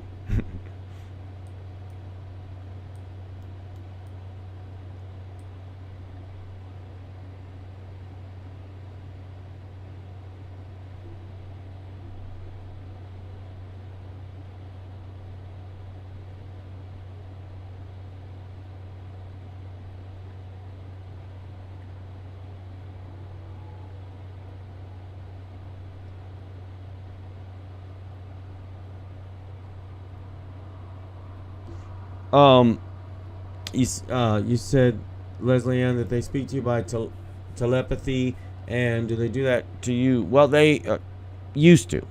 Like I said, we haven't had contact with our friends for quite a long time. This is an interesting piece, but well, I say quite a long time. It was when our younger one, Alara, was born, was the last contact we had with him. Now, that being said, the older one, especially Aurora, will be in the living room or the dining room and just start waving to nobody. There's nobody there, and she's waving, and she said hi a few times, and I'm like, who are you talking to? And she's like, I don't know. And I asked, you know their name or anything? No, I don't know. I said, well, ask them. But she never got a name from them, so I don't know if it's a spirit or what it is. But that's happened several times, and she's been in the living room talking to invisible people. It's...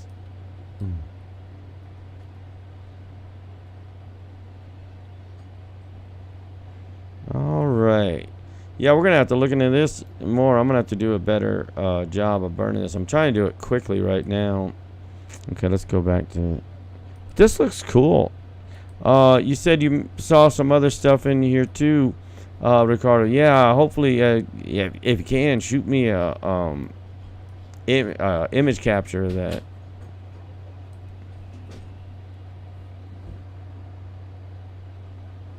All right, well, let's get back to it, but I'm going to save this. You done talking? No, I'm not done talking. You're not done talking? No, I'm not done talking. You're still recording? Yes, I'm still recording. You're still talking? You're still talking, Daddy? Yeah, the nuclear air blast Daddy, go on. potty. Okay, go potty.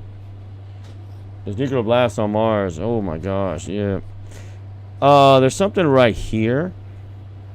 And I have modeled one of these before. I had seen this On the bed. before. In fact, I don't remember which one it is. But it looks like one of them old flashlights. Those ones with those big square batteries. I have modeled an object almost exactly like this piece right here. I just noticed this one. And see how I'm bringing out you can see that round edge? Now there's more stuff right here. So this may not be the same thing. It may just kind of look like it, because the other one I found, I think it was a Curiosity photo, and I'll probably never remember that photo. Ooh, look at that. Oh, it goes down into the ground even farther. Let me turn it up, the strength, just a little bit. But either way, in that video, I called it like a flashlight. It looks like one of them flashlights, you know. This stuff goes down into the ground. Now, far be it from NASA to put some fake sand to hide something. Why would they do that?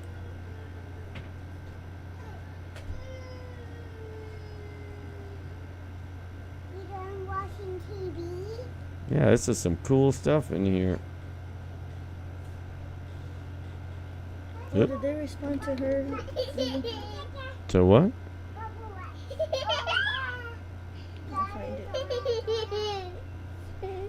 Yeah, this whole area is littered with stuff. We may have to do this in a model. Y'all think we should do this in a model? Let me know if you think we should do a model of this one.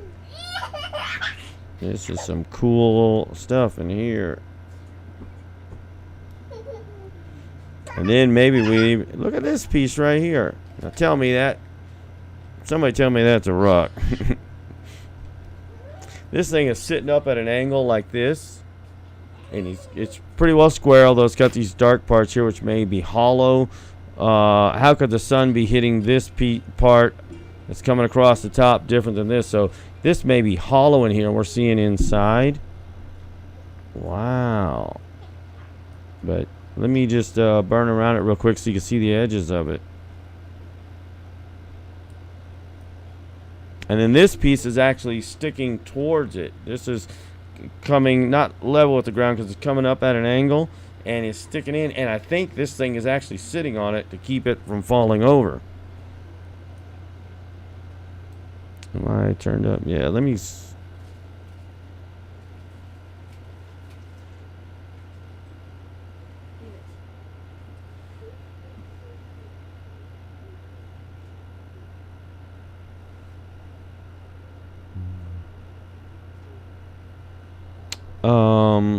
You know, he asked Ricardo what Gigapan it was. I'm still trying to find out myself. It's a Gigapan. Let me show you the original Gigapan. Focus on that. I am. There's nothing to see over here. I might. Oh yeah, it's over here. What? See, it doesn't give the sol. It just says MSL Curiosity at Rocknest. So we know it's when Curiosity was at Rocknest. And I can't remember what sols it was, but it's the lower numbers like 700s, 600s.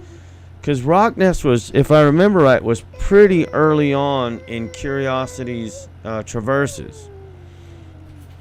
It was, maybe 2 years into it or something. I don't remember exactly, but this is supposed to be Rocknest. And so, yeah, I wish I remembered the sols, or whoever put this Gigapan together, I wish they would have let us know what sols these are. Where's the... see, there's not even really any information. No, it's just gonna be that. So I wish I knew. All right, you said thanks. I'll do some homework on the Rocknest site. Yeah, I wish I could remember, man. Where were we? Here. But yeah, check out this piece.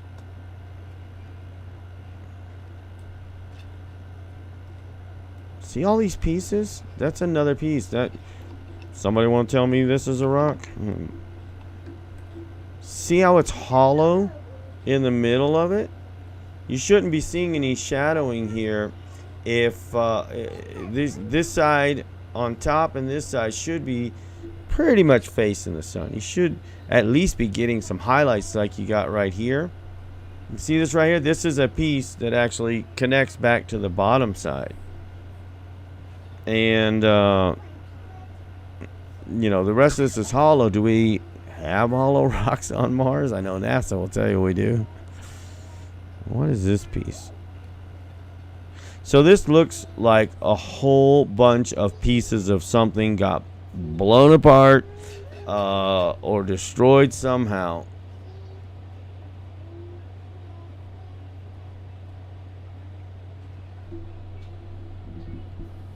Stevie asked, Rocknest, was that Curiosity? The mind's gone blank. I think so. I want to, like I said, I want to say it was early in Curiosity's traverses. Come here, hurry up, sweetie. Come down. Hi, Daddy. Hi. Check this piece out. It looks like it's rounded at the front like this. You can take yours off. Both of you can actually. Okay. So it's got this rounded part here up in the front. It's pretty well flat across here, but then look at this piece that sticks up. This piece right here goes right onto that flat surface. In fact, I'm still in GIMP. Let's see if we can take a look at this.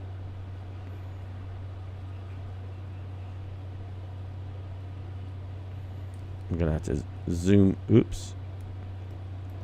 in real close here to see if we can get. And then let me turn down my brush a little bit in size.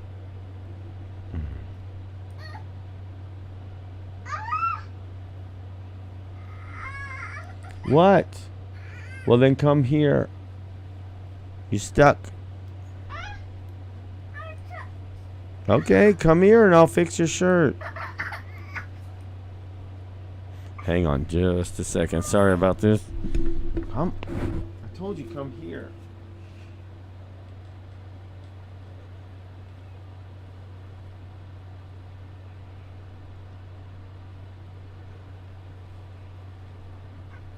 Here you go. She got stuck. She was putting her arm in her shirt and missed the sleeve.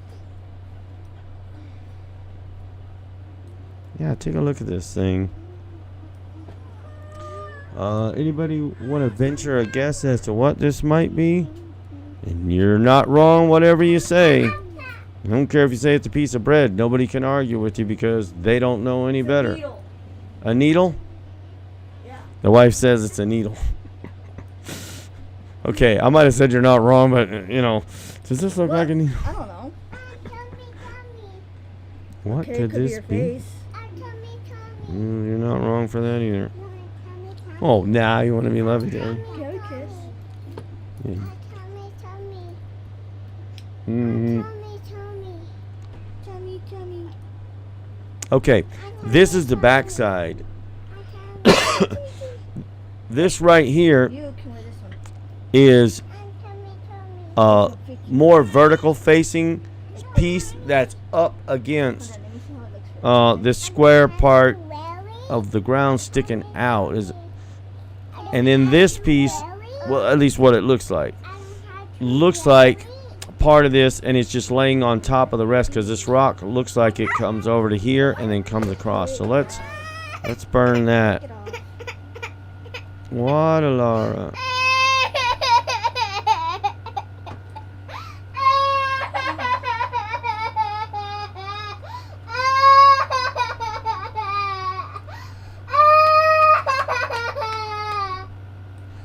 Yeah, this whole area is just loaded.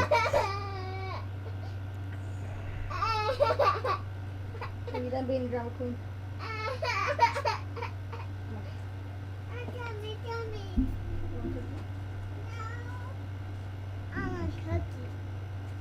The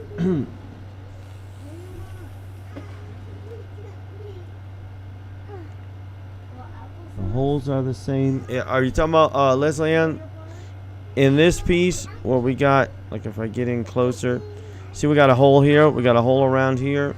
We have these pieces right here. Let me move this more to the center. See, these pieces are sticking up.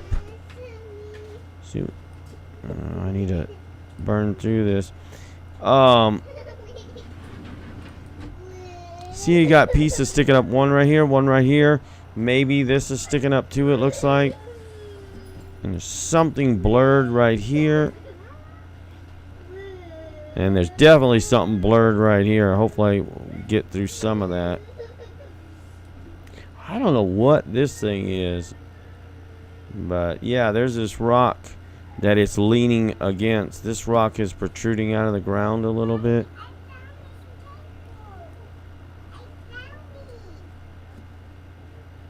Yeah, lots of metallic fragments, exactly. It looks either very smooth rock. Now you can see some crevices and stuff in it, or it looks metallic. Especially, look how the light is shining off of the top of this piece. You lose it with the sand behind it. And this was a bad burn, I mean, but I was trying to do it quick and bring out those pieces, these pieces here so we could get definition. So I had to put a lot into it so we could get these out. But if I was to do this for a video, obviously, I'd make two burns. One where it's way over, the contrast and everything is way overdone, and the burn is way overdone. And then one where it's more normal so that it's... What the heck? So that it's we can look at it both ways. So we can see how these things protrude out.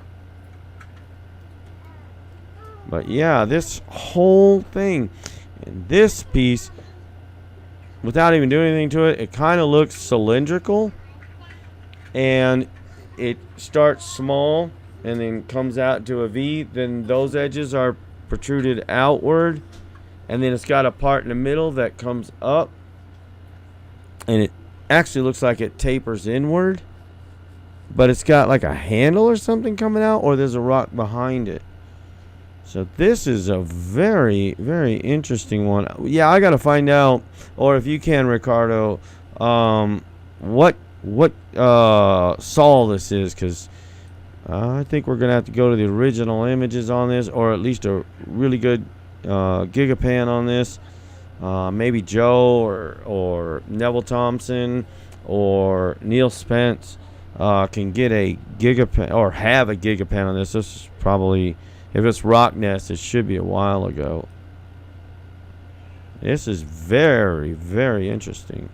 A lot of stuff that don't look like rocks to me.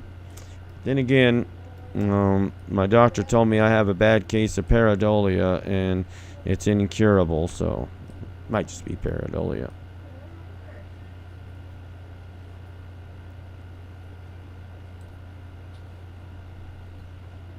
I really don't want to burn the dark areas, but I'm having to bring this out. But I can always go back through the dodge tool and lighten it. Look at that at the back. More stuff, not rocks. I like level and level. So towards the back. Well, we're actually towards the back. Let's go back to the Gigapan. We can see more in the Gigapan.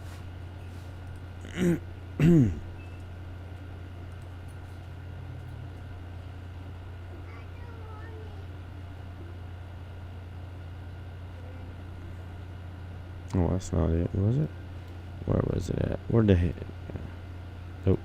Too far over.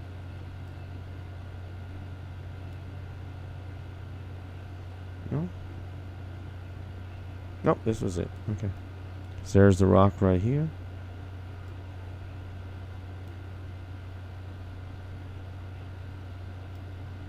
Yeah, there she is.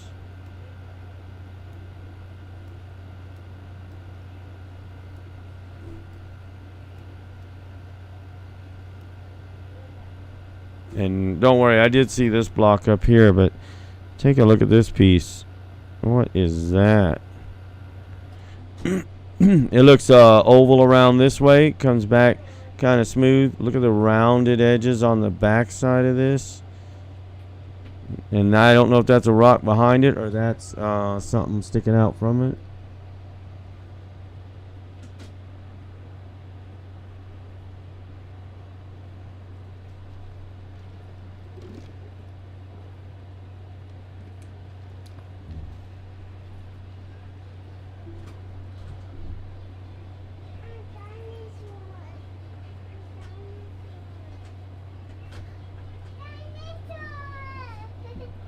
Yeah, well, obviously making a joke. Ricardo says, I seem to recall something about pareidolia not being a real condition, but a pseudo-psychological thing, not actually a recognized mental condition, just a term that's become common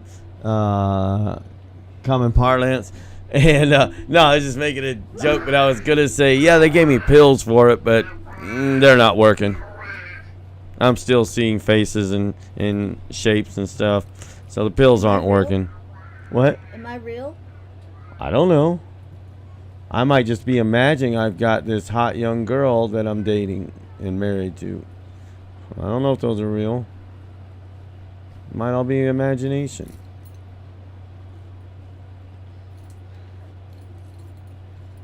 But yeah, this whole area. Oh yeah, let's look at this. Yeah. I did notice this, and I wanted to come back to this. Darn, it's as far as I can zoom in. This seriously looks like this sand was painted in. Check out the edging on this. Wish I could get in closer. That looks like it was painted in. This looks very cubic shaped. I don't know. Once again, maybe I should double up on my pareidolia pills.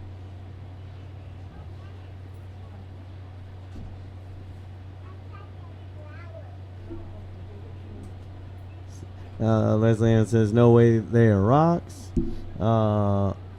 Something on top of it too. Uh-oh, which one? No, I already moved. If you're talking about this one, yeah, there's definitely something See how it comes? It literally looks like it comes to the middle of this one as far as width-wise. And it comes up like a wedge shape. See that? So, yeah, definitely. And by the way, these holes over here, you just barely see it. But I think if I snipped this and cleaned it up, you'd see that these holes here repeat over here. What? No, not yet, honey. So, I don't know.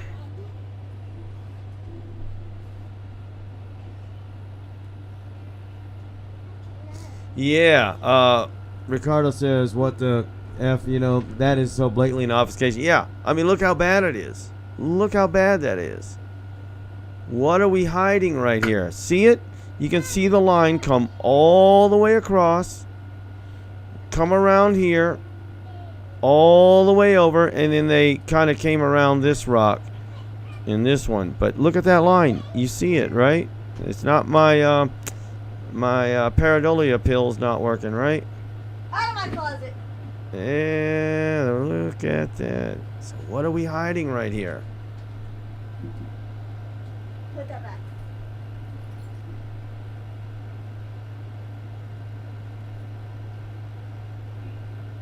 A Lego, you said there's a Lego Technic part that looks like that? Oh, yeah?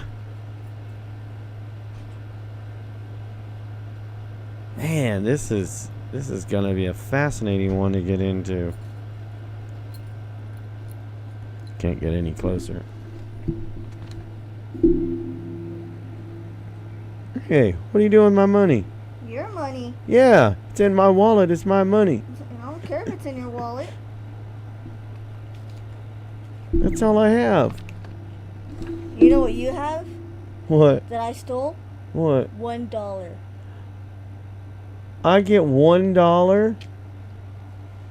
I mean, you don't need gas. It's already full. That's great. You're going. I need food.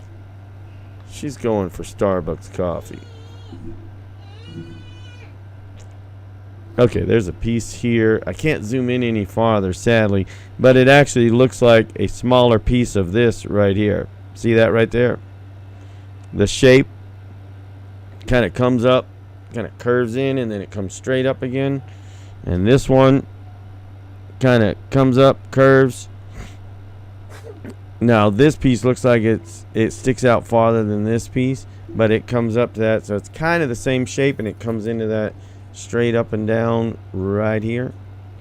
Yeah, I don't know what's going on right there. That's pretty cool though. Oh, this is gonna be a great one to do. I gotta save this one. I don't know if that could be just a rock, but wow, it's got that straight back piece that comes pretty well vertical. It's got these that stick out.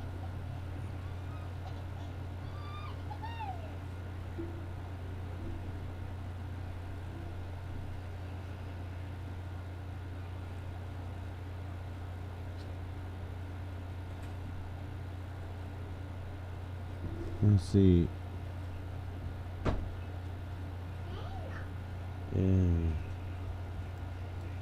I don't know. This is very interesting. Let's get to some closer stuff. We can zoom in more. Maybe there's more stuff in this foreground. Let's see. Let's look at y'all. Nice cubic cutout right here. Look at that. Okay. What does that say? I don't know. Let me see. It says Marstan Kirip. What? Give me my magnifier. Told you my eyes are bad. Marstan Kerpenin Belsherinia. Well, this isn't Russian. It is Cyrillic, but they wouldn't have an I like that. What language would be close to Russian? German? No, German is not close to Russian. But Marstan, I'm sure, is like Mars or Martian. Well, I mean, look at the picture. That's the piece I'm going to talk about here in a minute. I've been dealing too long with this. I did not expect to find so much stuff on this Gigapan, but I'm going to get into that. In fact, let's do that. This is cool. We're just going to have to definitely spend time on this. Okay. This is what she was looking at. It wasn't in Russian, so I don't. Girls, stop. So I don't know. I mean, I can speak Russian pretty well, but Let it clear up. I think I need to get closer.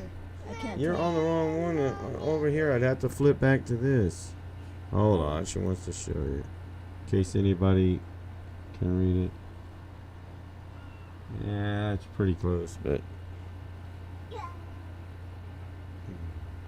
And it's not Polish, because Polish, I can read some Polish as long, well, most of it, but they don't use Cyrillic. So it's kind of like reading Russian in whatever our alphabet, the Arabic alphabet, whatever. Okay, so there's been a lot of talk this week about this piece here. This is pretty cool. Oh, wow, I've already gone 2 hours. This piece right here, and it's got these perforated edges and stuff. And I was trying to figure out, let's see, Joe didn't put, well, check out Art Alien TV's video on this. It's one of his latest videos, and he actually shows how far this is from the rover. But once I explain what he explained that it was, because one of his subs, I think, figured out exactly what it was. So that's pretty cool. But here it is. And if you look at this, pretty cool. Oh, of course, it zooms in faster than I want it to. If you look at this, you can. Leslie Ann said Albanian, Turkish, could be Serbian or Ukrainian, Bulgarian, I don't know. It might be. Yeah. Belarus. I don't know. Sorry. Yeah. I don't know any of those words. So I can't pronounce them. Oh, well, I'm going to look right here. Could be Serbian, Ukrainian, Bulgarian, Belarusian, Czech, Kazakh, Kyrgyz, or Macedonian. Okay. Yeah. Like I said, I don't know. I can speak Russian, but I can't speak them other languages. Like I say, Polish and kind of understand because the words are very similar. It's just they don't use Cyrillic. So I'm okay with that. Yeah. Well, like I say, it's either way. It's an article talking about this piece right here. So it wasn't a big deal. She was just curious of what it was, but you can see that this thing has all these evenly spaced perforated edges. And now this is from Perseverance. All right. And you can see them going in rows. And Joe, I know, was doing some extensive research on this to try to figure out what the heck this was, because this is far from where the rover landed. Because a lot of people are speculating it's a piece from the rover. And it was, he said, between 1 kilometer and 1 mile away from it. Well, if the lander part of the rover, the back shell, which is where, well, he's pretty well proven it now, and I'm gonna tell you what he shows it as, which I think it perfectly matches. So this is between, he said, 1 kilometer to 1 mile away from the rover, and it's to the west of the rover. And we were trying to, I was like, well, how in the world would something get this far if it was ejected when the back shell crashed? Because that piece got damaged pretty well, which it's supposed to. I mean, it's the back shell. You don't need it after you enter the atmosphere. And so I was like, this is pretty far away, and it's going to the west. And it's just perfectly wedged in here. And if it would have hit the ground from the air, you think it would have left a crater around it, and to fit right inside of here, you know, falling downward. Now, if it would have fallen, and of course we can't see far over here, if it would have got blown when it hit the ground, that's a long way for something to fly. And so what they found out this was, let's go over here. It is the Mylar thermal blanket that they use, you know, for insulation to keep the stuff, to help keep the stuff from burning up as it entered the atmosphere. And I forget who found this. I was going to look this up. Like I said, I had so many things I wanted to get done before I started. But he found this, and he's the one who, I think, sent the image to Joe, and it's a perfect match. Look at the holes.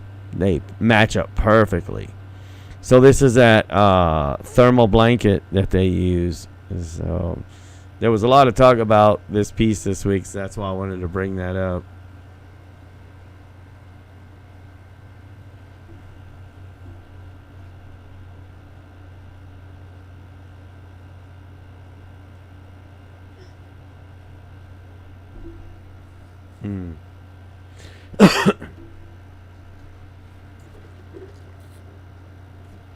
But I definitely wanted to look at that piece because that one interested me also. And then he found out what it was, and I'm like, oh, okay.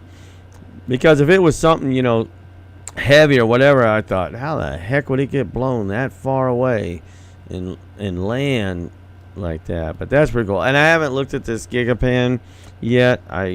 One of those things I need to do just to see if we find anything interesting in here. But yeah, this is Perseverance it went down south to that area. What is that area called? But where it had to turn right and go up in the crevices and stuff. I did a video on the Gigapan from that area, and now it's tracked all the way back to where it crash landed. Well, the back shell crash landed. The rover landed securely, but so it went around that area and snapped pictures of it. They sent Ingenuity over there, and I haven't looked at the Ingenuity pics yet. But that's, I think, supposed to be the last flight of Ingenuity until after winter, and they're hoping it survives the winter. It looks interesting. And now it's heading back east, and where that river comes down in Jezero. Give me a second, I'll try to bring that up. I think we're done with this model. Okay, here we go. Let's see, file, open. Yeah, let's save. I don't know if I moved anything. Okay. Let's see, did I save that model?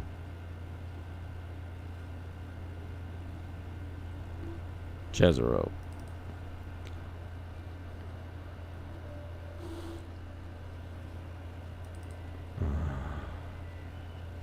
Alright, let it load in the textures real quick so we can see this.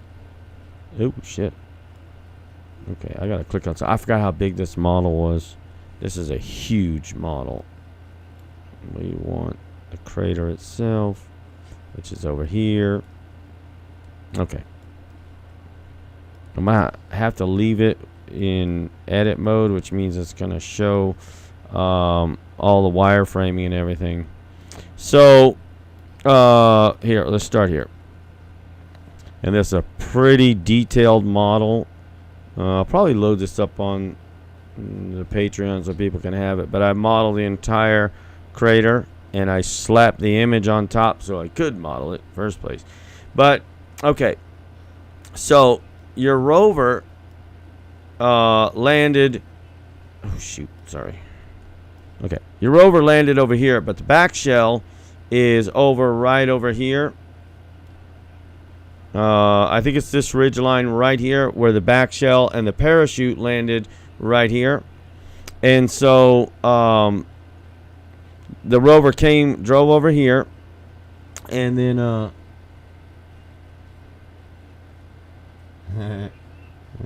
Yeah, you said, Ricardo, you said, I have to say free software can be excellent. Oh, man. Blender is coming a long ways. I mean, they've always been good software from what I've read. But now television and movie studios are using Blender, especially for background shots, because it's a lot easier to model those background images of buildings and stuff like that in Blender than it is in Maya. And I'm like, really? Now, I haven't used Maya before, but my brother-in-law has, and he's like, telling me, oh, you got to do this in Maya and this and that. And I'm going, no, you know what? I'm getting pretty good in Blender. I'm going to stick to Blender. But now the rover is coming around this way. Let's go down on this level. But no, let's look at it from here first. I tell you what. That way we can see where it's coming. It's coming down here. And this flat part through here, well, their little black line is in it. But the first time it came around and it went up in one of these. I don't remember which one it was. And we got images from this. Don't do that again. Oh, yeah. Leslie Ann said, wow, Blender. Yeah, this is really, I love Blender. It's not perfect, and it does crash sometimes. But I think all software nowadays crashes sometimes. But for the most part.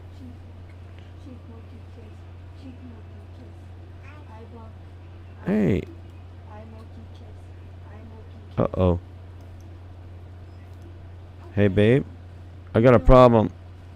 My scroll wheel died. It came loose. No, I'm not going to be able to move around the model now.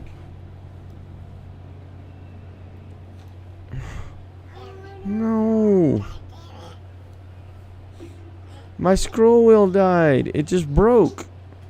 Oh my gosh, I'm not even going to be able to move around the model or do anything. My mom's got extra mouse. Okay, I'll just have to drag like this because I can't zoom in. Does she have a 3-button mouse?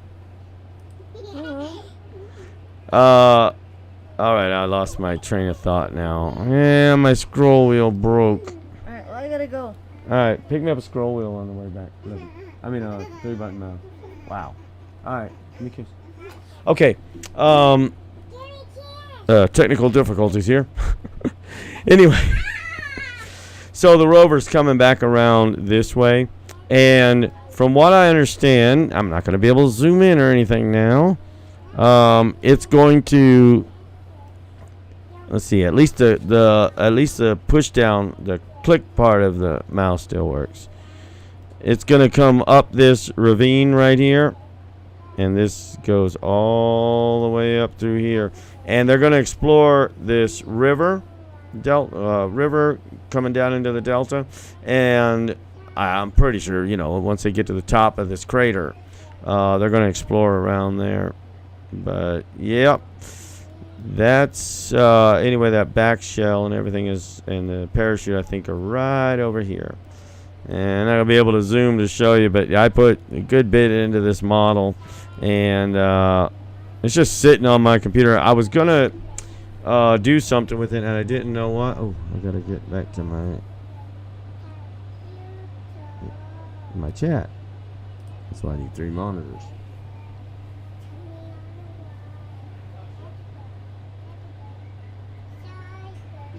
Some mountains are structures NASA doesn't want you to see. Yeah. Yeah. Well, sometimes, yeah. Sometimes it could be issues with Microsoft Windows, but sometimes I know I did something in Blender I probably shouldn't have, and it's adding too much to a texture usually. Oh, I gotta stop doing it. Adding too much to a texture or something, and it just, I can see Blender getting slow, and it's like, oh gosh, and you want to add a little more detail to something, and you just crash it. It's like, boy, I hope I saved not too long ago. Yeah, I mean, that's what I wanted to show you was the angle that this this water comes down this mountain, because Ricardo says that's some serious down cutting from the waterfall. This was a fast moving river. It is Seriously, I wish my mouse wouldn't have broke. Oh, I want to zoom in, but I can't. But yeah, the downgrade on this, this had to be moving fast. And it makes this bend right here. So yeah. I will pick up a new mouse tomorrow. I know where I'm going. But yeah, there you go. I modeled the entire crater. I was like, I'm gonna have some fun and do this. I do want to show this hilltop. And I should bring up the original satellite image, but this thing is pretty high. This is probably higher than any of the others, because, oh gosh, how am I gonna do this? Oops. Let's see. I can't do anything.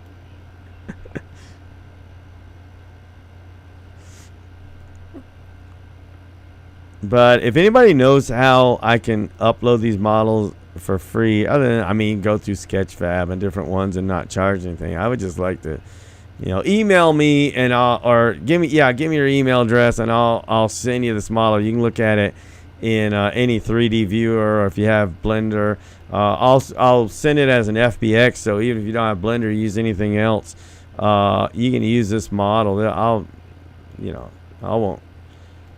won't be any copyright on it. That's what I'm trying to say. Other than the NASA image, so I'll probably have to change the texture from there, because this is the satellite image with false color to show altitude, and I just modeled it straight from there. So if anybody wants it, just shoot me an email. My email's in there. Any of the videos should have my email, and it's just inhabitmars@gmail. But yeah, I'll give this to you, because all it's gonna do is sit on my computer until one day I finally get around to doing something with it. That crater is actually modeled. Oh, I can't zoom in. How could I? Oh, we could go this way, but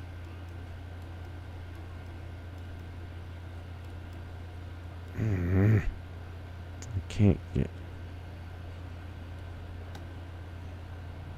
But yeah, that's actually modeled. I modeled a rim around it. It's kind of flat inside of it. That one I still haven't modeled. I can tell that one's flat.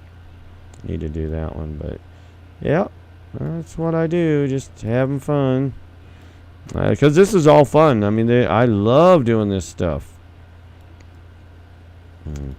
I put so much detail on this top ridge. Because you can see the altitude change. The wider it is, the higher it is. The darker it is, as you get towards these blues, and it'll get even darker, the lower it is.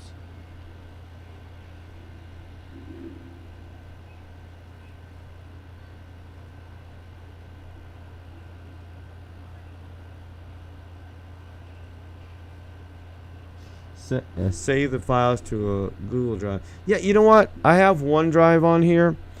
I've never used it. I know that my files get backed up there automatically, but I need to look into that. And then you have to send someone the link, right, Ricardo? Post the link to files in Patreon and Discord. Okay, I should have read that first. Must be a keyboard combo to use it. Yeah. Well, yeah, there is.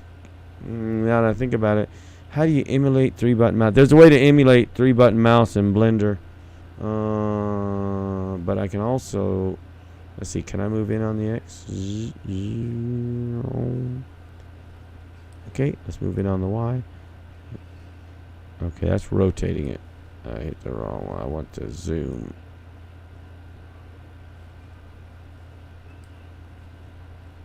Oopsie.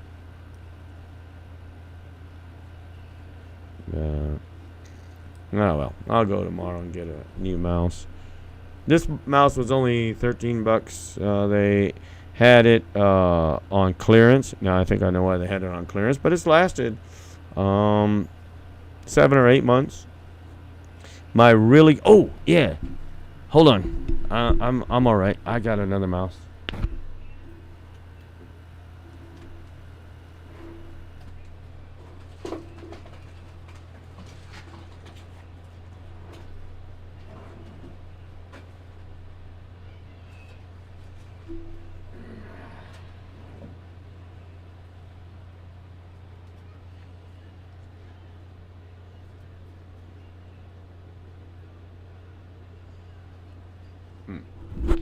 This was my real good gaming mouse. Had this for years.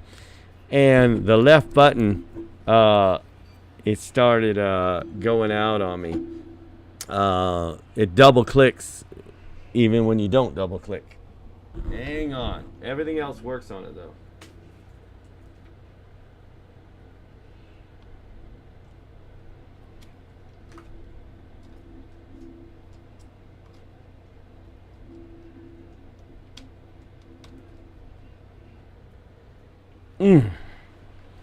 Ah, yes. All right. Yeah, this mouse right here, and don't laugh at my pink colored mouse, but hey, it was on clearance for 13 bucks. Let's see if I can get it out of here. Uh-oh, I'm stuck.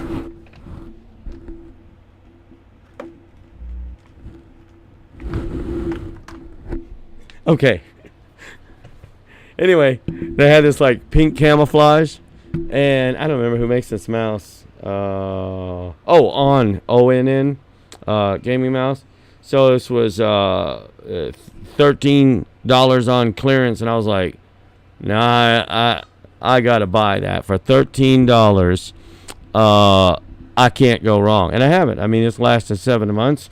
Spent a whole $13 on it for 7 months. Oops. For 7 months. Now this is my really good. Oops, I clicked on something. What did I do? Uh-oh. Hold on. Let's change over. Okay. That way it's a little bigger. This is my real good gaming mouse. Who made this one?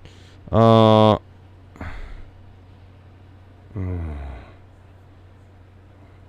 a Corsair. I love this thing. I had it for years. And in fact, I went back to buy another one. And I always go over to the clearance table and the electronics just see what they got.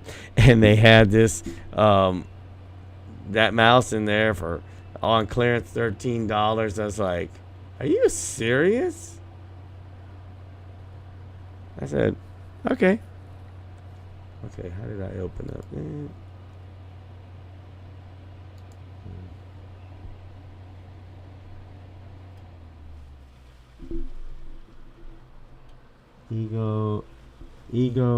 What is it? Ego Dominic?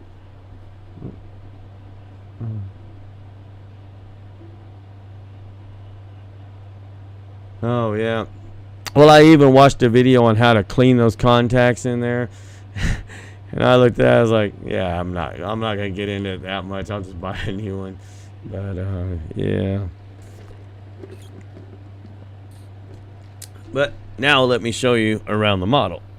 I'm going to turn off the pin tool for a minute. I don't think we need it. Let's go here. There we go. Click on something so we can rotate around it. Now we can see. So this ravine. Let's go here first. This thing is pretty cool. You can see all the winding edges and corners and stuff. But as you said, Ricardo, this comes up at a pretty steep angle. That water is rushing through here.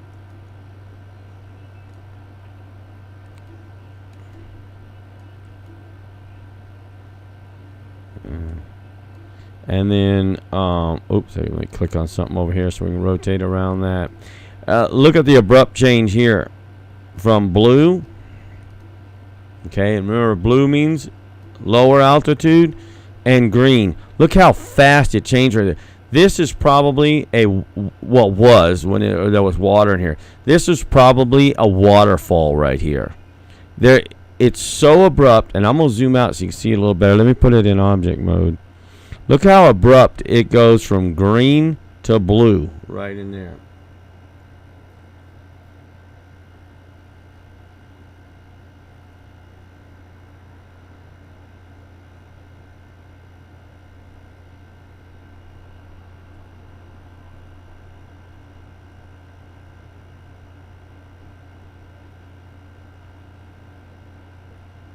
Oh, shoot. Thank you, Ricardo. Hold on. I hate when I do that. Okay, let me do that again. Let's go into edit mode. Okay, here we go. Okay. I'll get back to the part where the waterfall was so I can show you. Make sure, yep, you're seeing. All right. So, yeah, though, it's pretty, definitely was a raging river. You can see that. So we get through here. There's a sharp corner up here. Let me click on this. I should put this in walk mode or fly mode. I haven't done that in a long time. I could just walk like in a video game. Maybe I'll try that this week and see what it looks like. There's walk mode and fly mode. And then you just use your mouse or your WASD keys. And you can kind of walk around just like in a video game. I just haven't done it. Yeah, see that sharp corner right there? That is. So this water comes down. Click on this. And then the bend is pretty sharp right there. So it's. But let me show you where I was talking about this waterfall. Right here. Okay, now let's take it.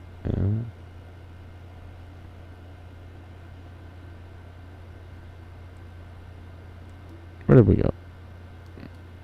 Okay. This is the waterfall. Oh, well, I assume it's a waterfall. This is all blue right here, right? And, oops. This is green right here. Now, for that abrupt of a change, that means that that water hits this area and comes down in a waterfall. That's what that means. Okay, let me go back to object mode. I thought I shaded that smooth, by the way. Oops. There we go. I don't know why it was shaded flat. There we go. Okay. So, this is kind of what that waterfall would look like. I got to move some of these up and fix this just a little bit. But that needs to come. Oh, take it out of proportional editing, right? No, just leave it in proportional. I'll just scale it down. Okay, that one's got to come up. That one. That one.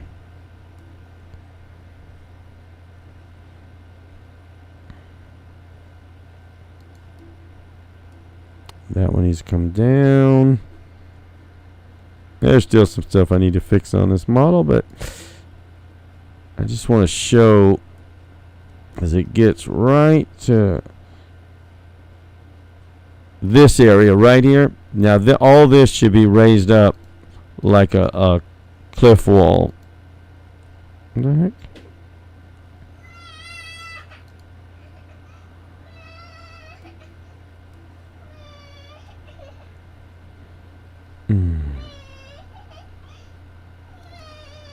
What, honey?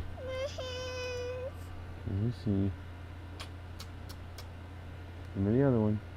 The yellow one broken too? This one broken? No, just this one? There you go. It's all fixed. Smell like cheese puffs. Did you eat some cheese puffs? Okay. I know this is taking a minute, but...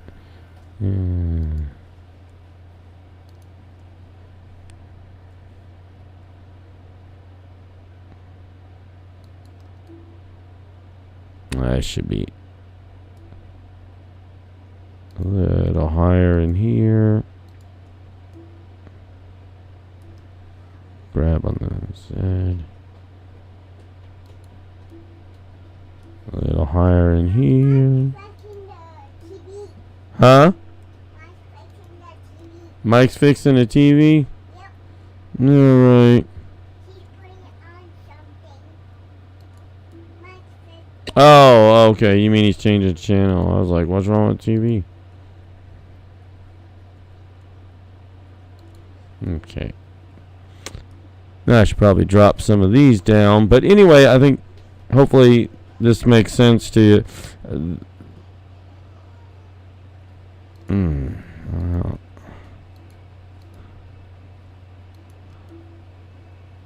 I just want to kind of show how that water would come down right here. I forgot to bring the chat back up.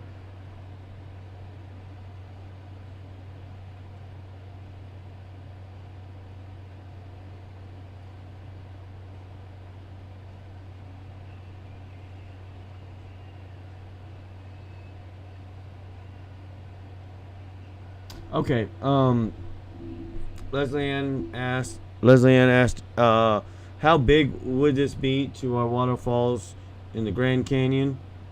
And then, let's see.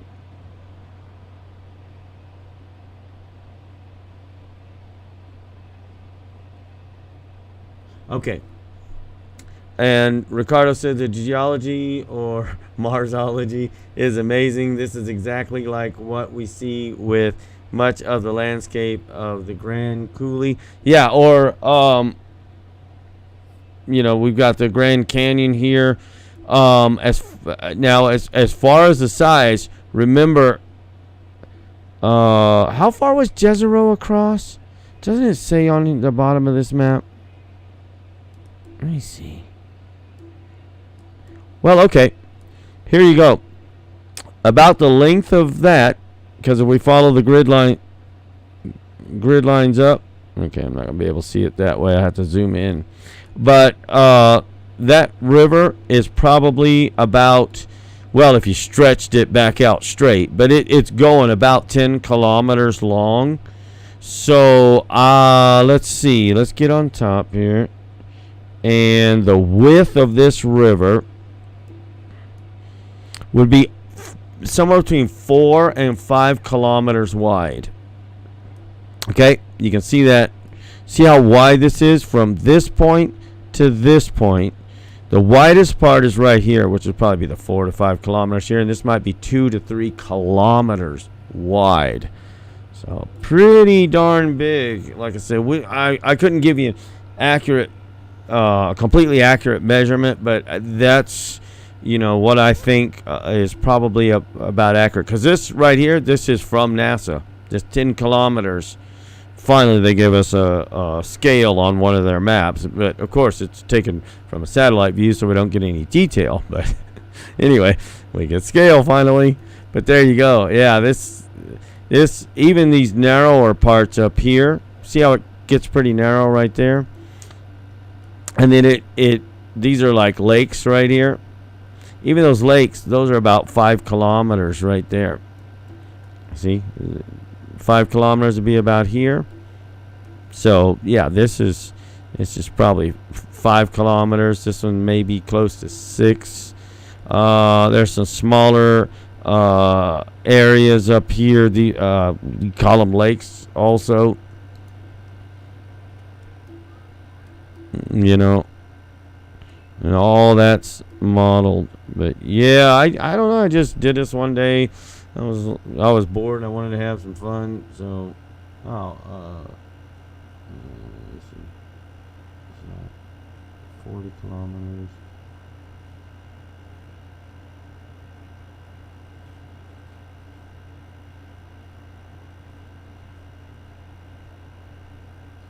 One mile. Yeah, there's 1.6 kilometers, right? Okay. So yeah, geez, that's. Let's go whitewater rafting down that one. Who wants to go? We'll take a trip over there. Take my car and take some canoes with, and we're gonna go whitewater rafting. Shit. Well, take some rafts, but we take some canoes also. That'd be fun.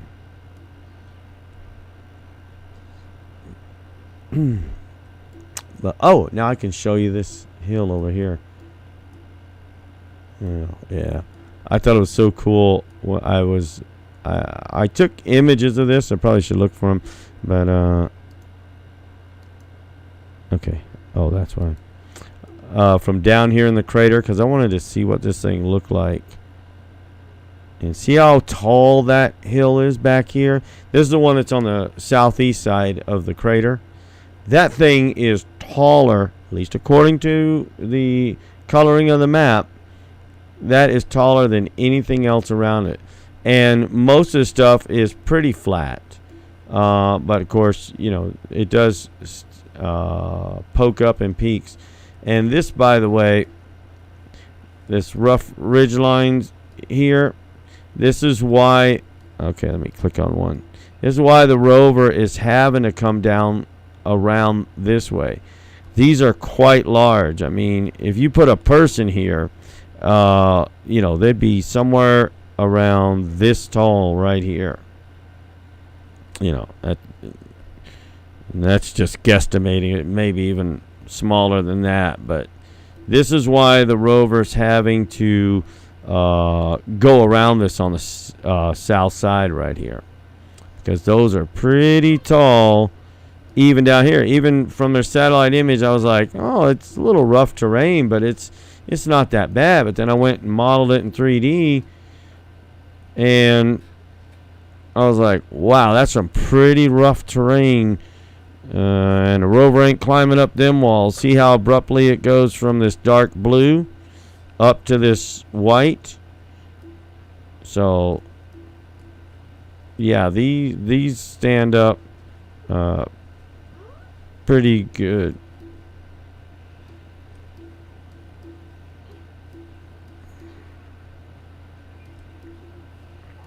And then here's how the river flowed in to the actual lake at Jezero.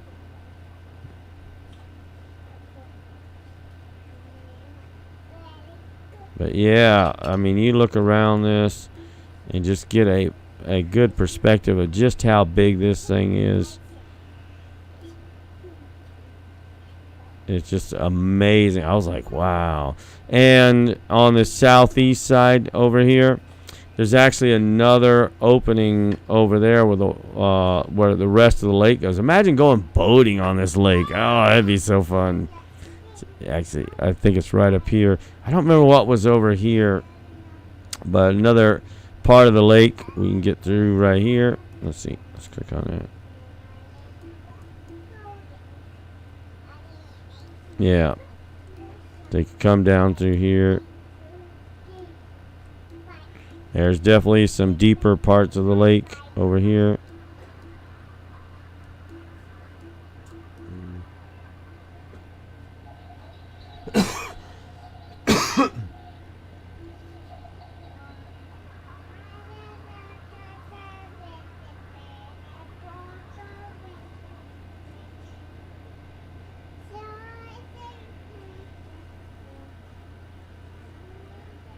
Yeah, Ricardo, he said, I suspect it's not an impact crater because of the central peak being higher than the rim. This is a bona fide artifact of electrical discharge machining processes. Hey, girls, stop. Go in the living room.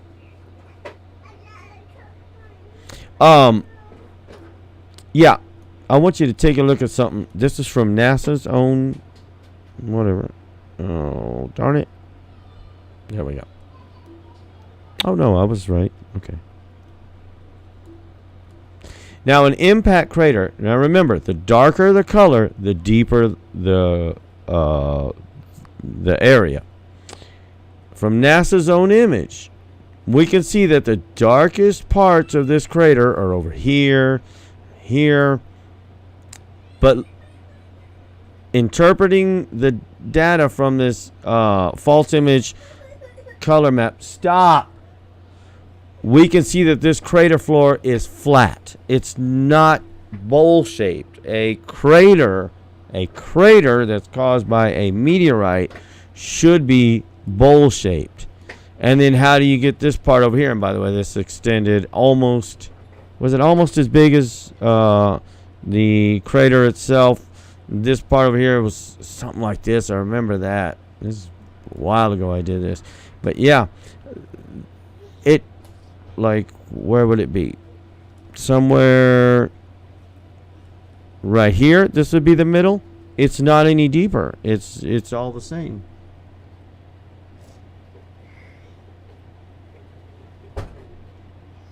That new computer work or is dead? Yeah, my mouse broke. See? The wheel broke. But yeah, this is fascinating. So was it a carved lake, or maybe this part in here, maybe it was maybe it was actually an impact crater, and then it became a lake when Mars was still pretty wet, and then sediment started filling in these lower parts, and maybe that's why it's still a little bit lower through this area here.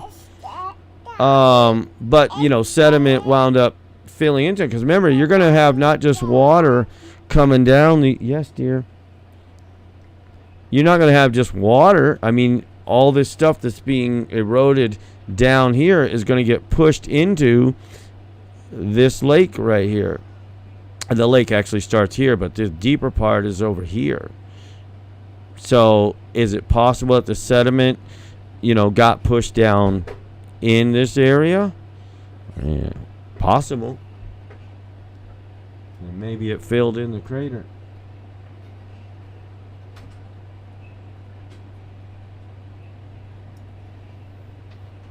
Okay, Ricardo says, good point. You're right, probably not impact. Leslie Ann says, all along these shores are structures and of buildings. Aren't alien just yeah. Well, we don't know how long ago that Jezero dried out, but we've definitely seen, just like you said, we've seen structures in here. So maybe it was millions of years ago, that all of this happened, or billions of years ago. And they built structures all through this area right here. I mean, we saw those where the rover went up. I'm trying to remember if it was this one or this one where the rover went up there. And remember, Joe showed those structures. I think it was this one. And then the rover turned back around and went back to the crash site, and now it's heading back over here, because what they're trying to do is find a way up this ancient river right here. They want to follow the river up, and they're hoping they can find signs of ancient life in here.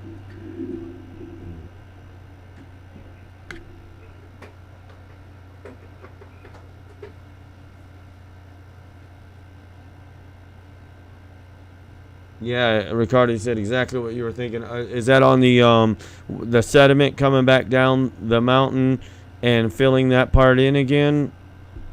Because, yeah, like I say, it's only speculation for me, but it seems logical. If this is an actual impact crater, and then this would be a newer impact crater after all this got filled back in with some sediment, then there was a newer impact right there. Didn't I see one more? Yeah, I was going to say, didn't I see one more? And then you definitely got one here too. So, I don't know.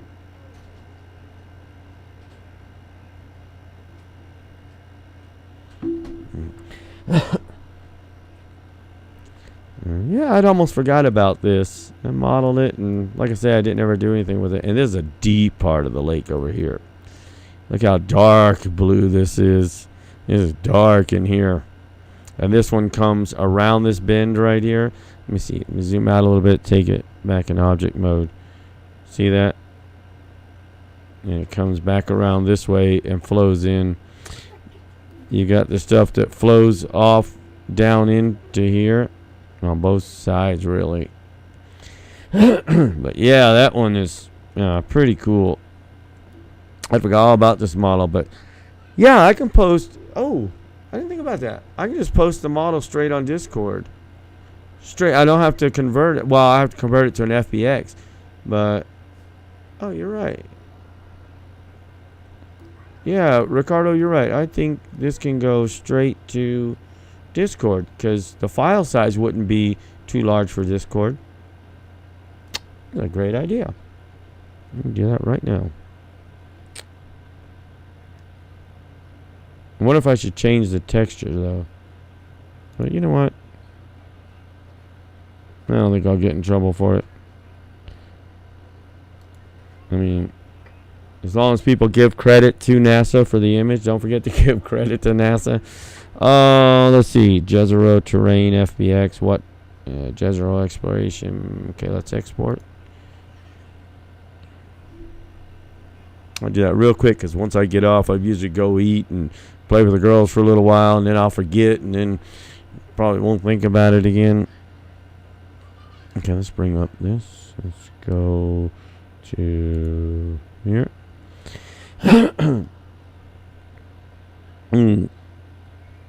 Give me just a second. Let me just type this. Well, y'all are going to see what I'm typing, but here's the model of Jezero crater in, oops, not a number, 3. Oh, god damn it, I did it again. Why am I hitting shift? 3D modeled from the elevation map provided by NASA.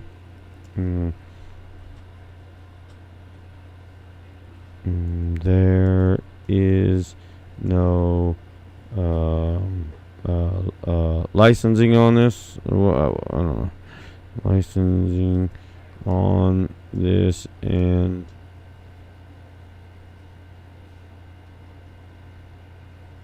oh, okay. Oh, all right. Let me see if I find that. Let's see. Chat room for 3D models. Let's see. Interactive Hangout. 3D models. Oh, I see it. Oh, well, I gotta start over. No, I don't. Let me go back to that. Copy or cut and paste. Was in Mars chat, right? Yeah, there we go. Yeah, I'll start giving these away on there. Cut. There we go. Go over to Mars chat room. 3D model. Where'd it go? Where are you? Where are you? There we go. Nice. Paste. Let's see. There's no licensing on this, and you can use it for whatever purposes you desire. Okay, that way people know they don't have to get permission to use it. Just please make sure you give NASA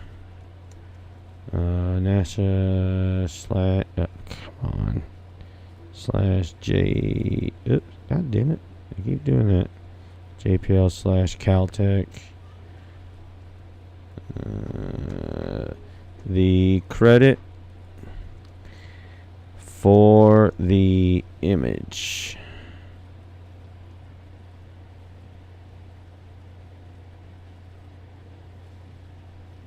Yeah, that's a great idea, Ricardo. I just was reading your message.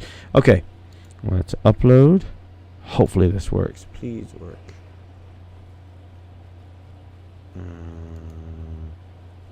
Blender models. Jezero. So I don't think it's too large. What is it? 5 gigs they allow? Jezero. I can't see. Jezero vehicles. What is that one? But anyway, that's not the one. Here we go.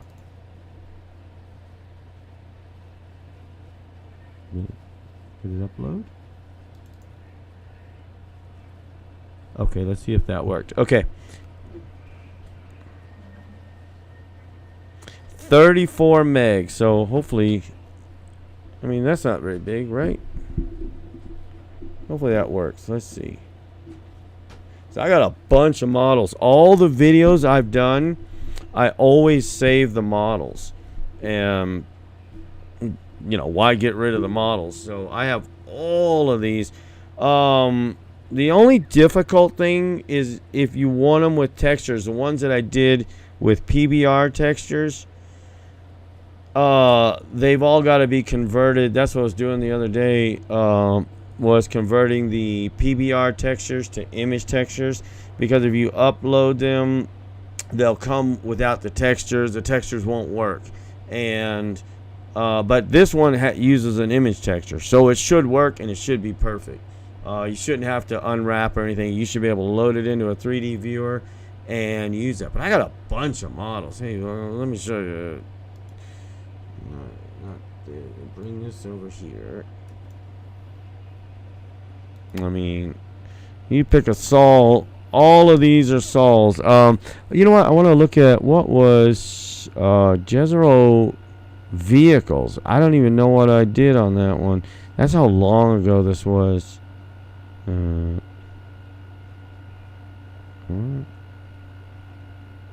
did it go?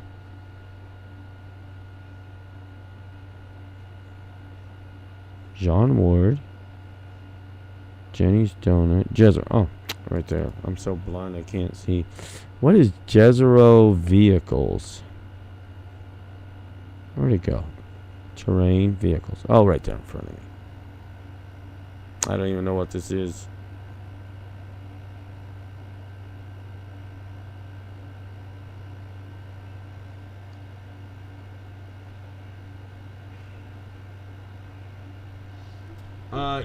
Like Ricardo said, you can download it for free. Oh, I remember this. Okay. Or if you have a 3D viewer on there, when it's what I did save it as an FBX file. It should you should be able to use it with any 3D viewer software. Windows, what is it? Windows, just 3D viewer or whatever it is.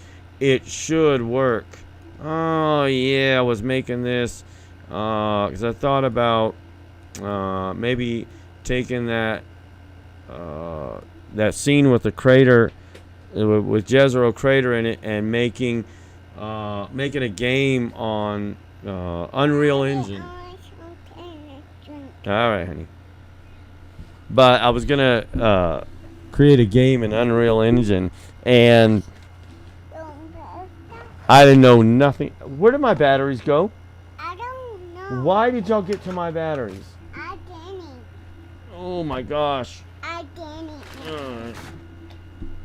Oh, you better hope I find them, child. I didn't get to it. But then I realized I really don't know anything about Unreal, and I'm making her a drink right now. And so I said, well, I'll start learning Unreal. So I started doing some tutorials in Unreal. And I'm holding it, Daddy. Thank you, honey. You're welcome. And I was just like, oh, it's taking too much time to do this right now with all the other stuff I have going on. I said, I just don't have the time really to focus on it.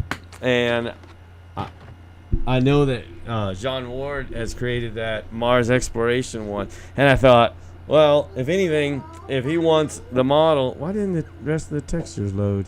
That's supposed to be a metal material here. What's going on here? Metal material. Oh, my texture's gone. Anyway, at least the glass texture's still there.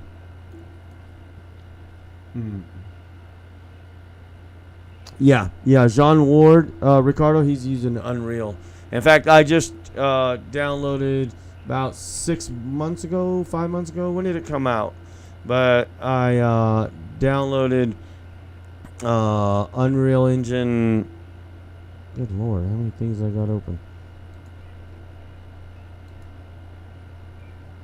Okay, we can close this one now.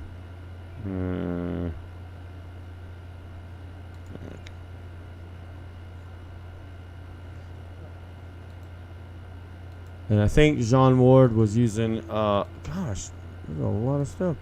Unreal Engine 5, where is it? This is 5, or is this 4?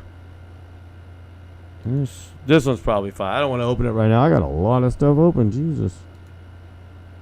Okay. I got these. But how many blenders I got open? Well, we want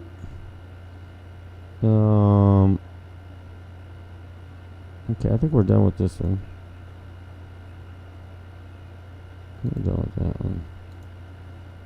Hey. Why is it not letting me close them? That's weird.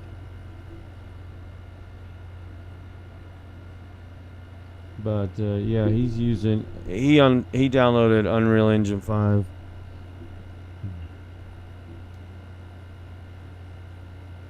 But oh, yeah, anyway, this is supposed to be, that frame is supposed to be silver. I didn't save the texture, I guess. But let's see, is this the actual texture on the tires? Oh, yep, the rubber texture I saved. Yeah, I remember doing this model, but it's so long ago. So I put the texture on the tires.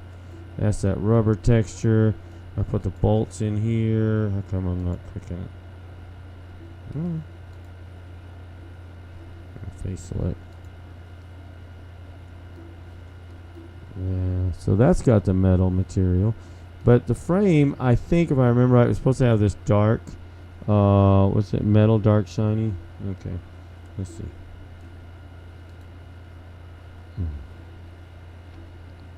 Linked. Sign. Oh, no. Oh, this is still a separate object. Tab. Yep, separate object. Okay, I haven't put it all together yet. Oh, dark shiny. That's what that's supposed to have on it. Is this darker material? That's for the frame.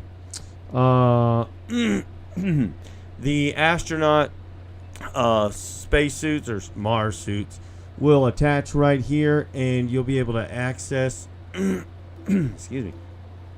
You'll be able to access the suits from the inside. So you don't want your spacesuits, well, your environmental suits, to ever come inside your rover in real life, because that Martian dust, according to what NASA says, is very fine and gets in your lungs and can cake up your lungs.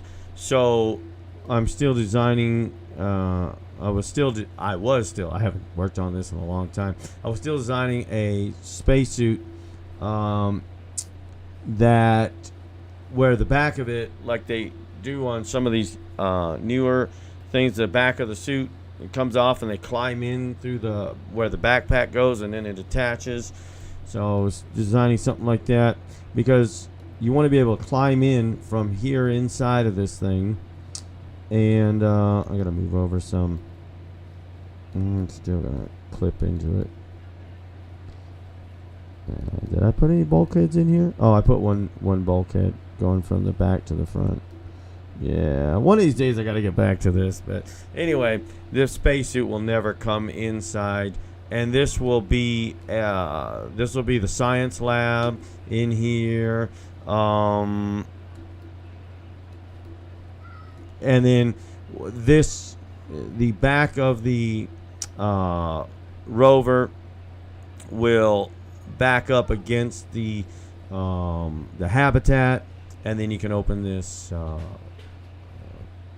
port right here to go from the rover into the habitat. Yeah, I forgot about this. Wow.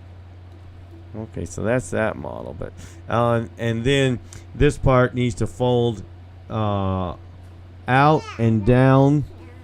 Did I fix it? No, I haven't fixed the frame yet to put hinges there so it can fold out and down. So when they back up back to the habitat, this will be folded down, and this back part will seal against the habitat. So just a lot of stuff to do. It just, you gotta take your time and figure out where you want to focus your time. Oh, you're getting rain and thundering. Yeah, Leslie Ann.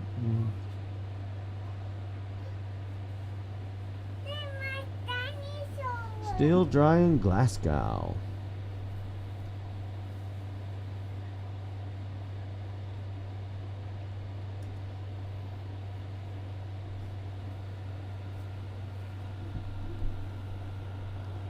Try to keep the microphone close so if I talk, it doesn't sound like I'm 10 miles away.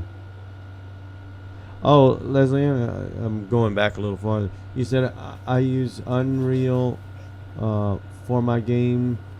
Oh, now you know how to make games in Unreal. Like I say, I know a little bit. I worked with how to import textures and stuff like that, and how to animate, which I thought was easy. Oh, and how to import objects. That's where I started, was importing objects. Like, how do I create an object and then import it into Unreal? But yeah, that's cool. This rover design was based on an actual concept. Is this the one that let's see. Manned rover.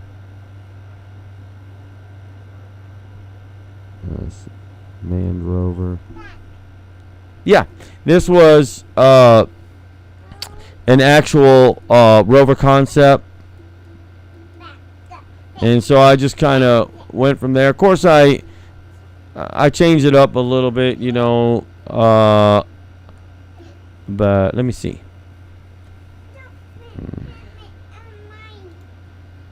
Let's see. Are we in edit mode? Yes. Oh, I'm gonna have to click that. It's just easier to move the image up. But there you go. That's the JAXA concept right there. Like I said, all I did was move this axle to the back. I don't know what these round tubes are on the side. I can't remember. I read on this thing. There will be solar panels all across the back. And I don't know what the back of it looks like, but like I say, I figured the back needed a way for the spacesuits to always, well, I say spacesuits, the Mars environmental suits to stay on the outside of it. So yeah, that was where this design came from.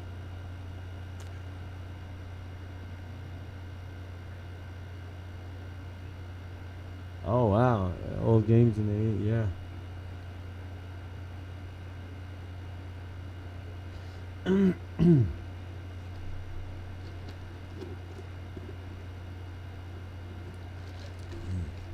But I got all kinds of models, and not all of it's.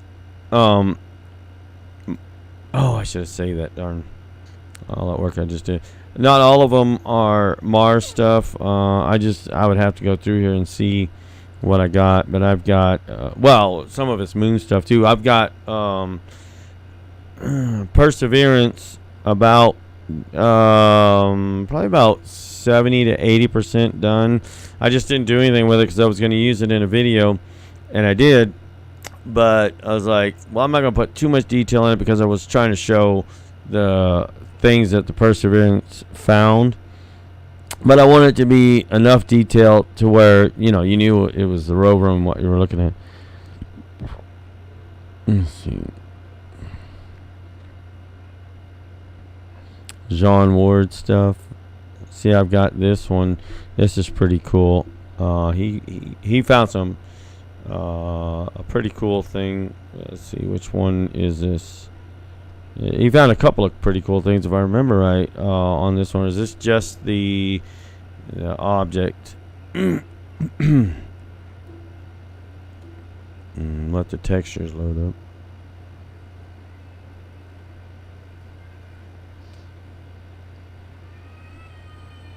Okay, so that's that one. Oh shoot. Camera to view, turn on. Holy cow, I've gone 3 hours already. Let's see. Hey, I said click off of it. Okay. Is that the only? Okay. So this is Okay, that's the only thing in this one. But this is that, whatever that piece was, a lot of people speculated on it, and I don't know what it is, but I can tell you it ain't no rock.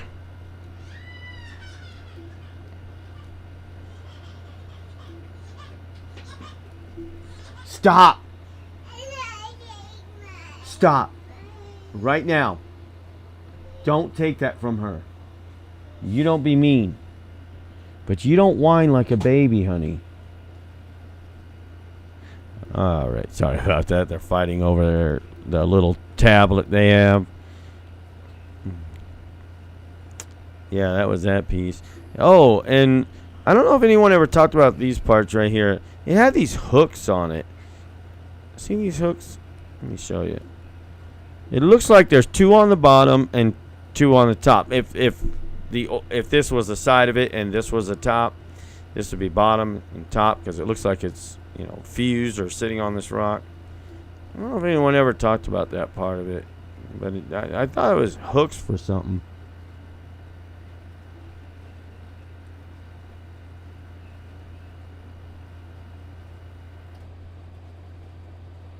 This one, you asked where was this? This was, see up here, MSL 1339. No, 339. 3393. Why I'm blind. 3393. Curiosity, obviously. Yeah. What was that piece? John Ward found this. You can see all the little intricate shapes in there. And this is the actual image, obviously. And then here's, you know, your 3D model. And I put all these little details in here because you can see them in the image. See, look at those lines. That one goes across. This comes crossways. What did I call this video? I think it was just John Ward's finds. I don't remember.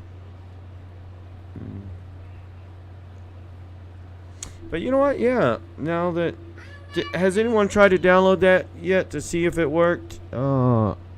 If it worked, I'll load the models up there because look at that piece. Never even noticed that. I'm so focused on that piece and getting that model out. I got this model out really quickly because I knew this was going to be a hot topic when it was, so I put that model out pretty quick.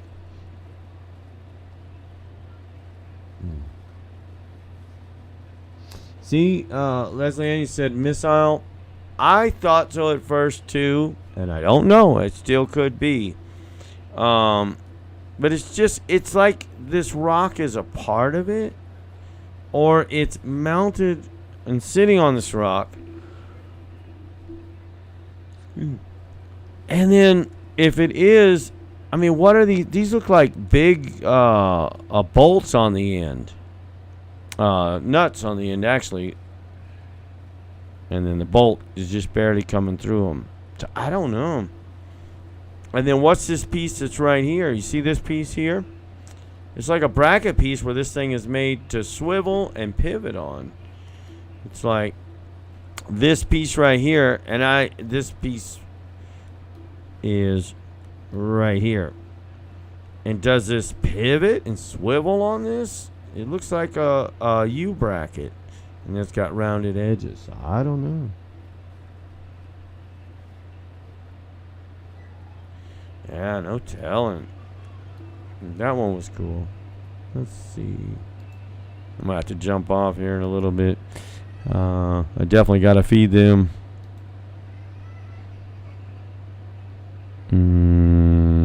Those are houses I was working on. Fuxian Lake in China. That one I don't think I started on today. No, I just got I started cleaning up the images. It was this underwater city that they found. Oh, I didn't mean to close that. Not all the way. Let's see. I know I got a bunch of.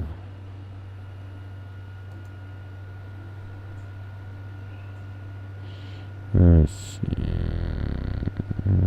Hey, I clicked on this. Let's see. I got Apollo 8. Let's see what it looks like first. What were we looking at on this one? Oh yeah, this is all these structures up here. I did a model on that. So I'll try to get some of these loaded up to Discord. That's a great idea because I've got no use to just keep unless I decide to go back to the model, but you know, somebody else uses it and does whatever they want. That's great. Apollo 17 spaceships. What's that? Oh, is this the one where all the spaceships were in there and the boats and everything? Yeah. Oh, yeah. Chris did the one he called the carousel right here. This was the carousel that he called it. There was other structures in here. See this thing right here? This is cool. This thing comes up like this and back down, and there's something inside of there. I showed that in the 3D model. Let me bring up the 3D model. Where are you? There's my lunar buggy. Oh, I found it. I was looking all over for that lunar buggy. The original part of it, because I exported it once and then had it. Yep, there it is. I'll be looked all over for that thing. Right? Or is this the no. If it's got the blue outline, this is the imported model of it. Yeah, I put this on Patreon. I'll put this on the Discord also. Anybody interested in a lunar buggy model? This thing is pretty cool if the textures ever load.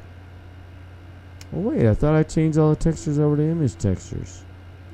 Oh no, that's where I exported it. I'll have to find the file I exported it to, but come on, load the textures. Yeah.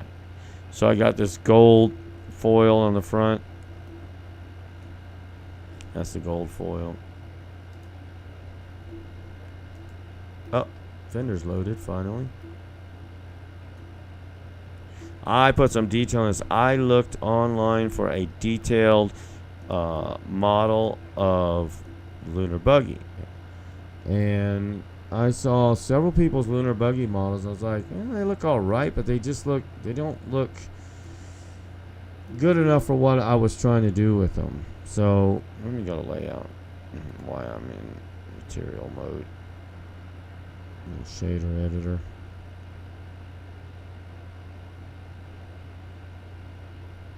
If it ever goes, come on. I keep forgetting I'm using this mouse. That sometimes the left button doesn't work. Okay, yeah, it's loading up. Let's see.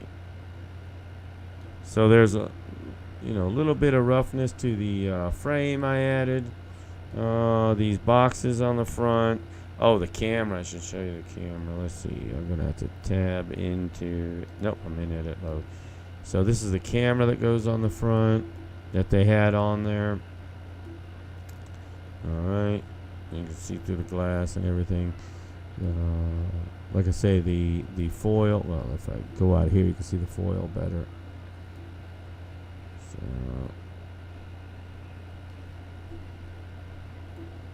Let's see.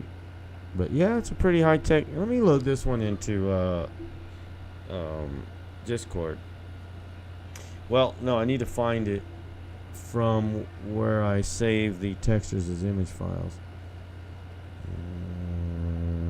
Let's close this. Not close it, but minimize it.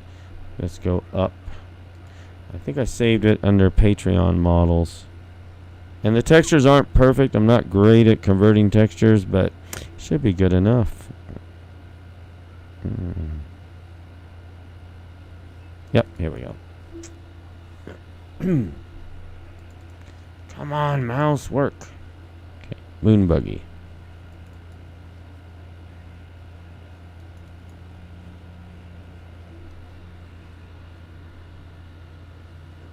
Now,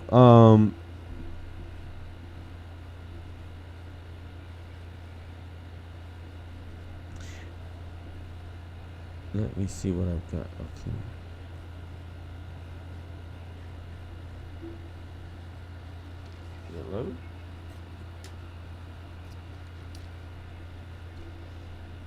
Where's the buggy didn't load? Darn it. Click on the wrong one. Lunar buggy.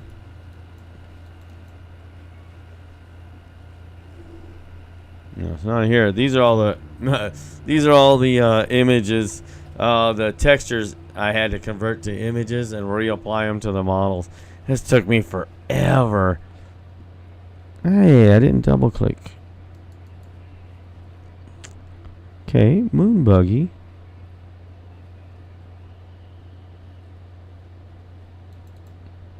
I'm gonna have to. Don't tell me I'm gonna have to re-export and import.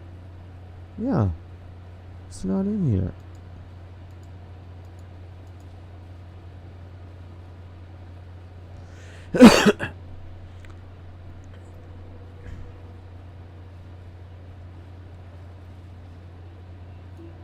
All right, I won't be able to upload that one right away. Because I'm gonna have to reapply these. At least the textures are here, but I won't be able to reapply it.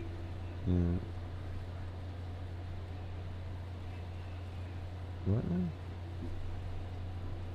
Check out your Patreon Discord message. Okay, yeah, I'll give you a shout tomorrow. But anyway, I can't believe I didn't save the model. What was the other one I did? Go up. Darn, I wanted to. Let's see. Oh, this is the one I did.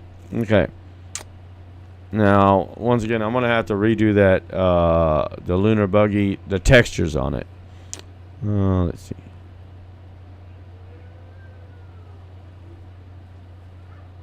Oh, what the heck? No. Oh my goodness, this mouse with the double clicking.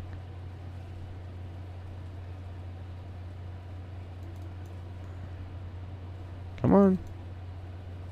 Oh my gosh.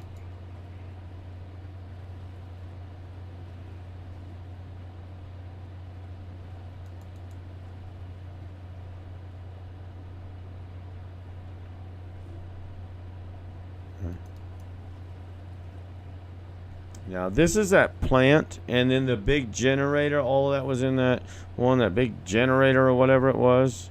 Hopefully it's the right one. Yep, they're all here.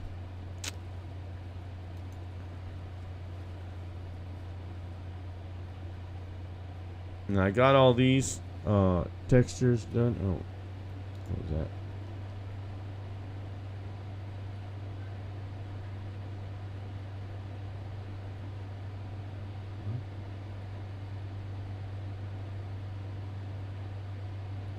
Oh yeah, yeah. I know you're talking back and forth, but Buzz Aldrin with saying interesting things back last few years. It was, oh yeah, that wow, he had some stuff to reveal. That was for sure. Okay.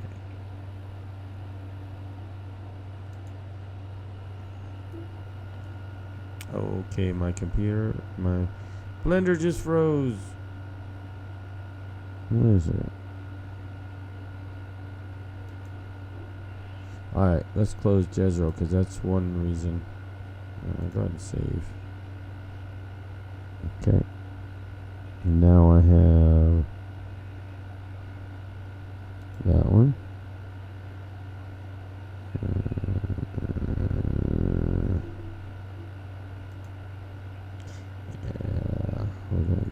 We're gonna get that uploaded. Okay, yeah. Now it'll work. I think I had too much going. Alrighty. Ricardo will be right back. Give me a moment.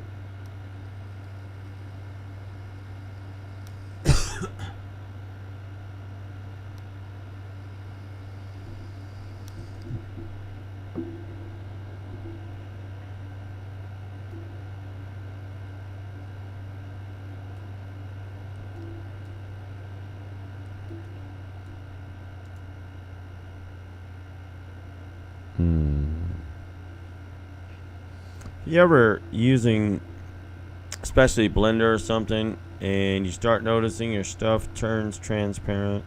When I first started using Blender, I didn't know why.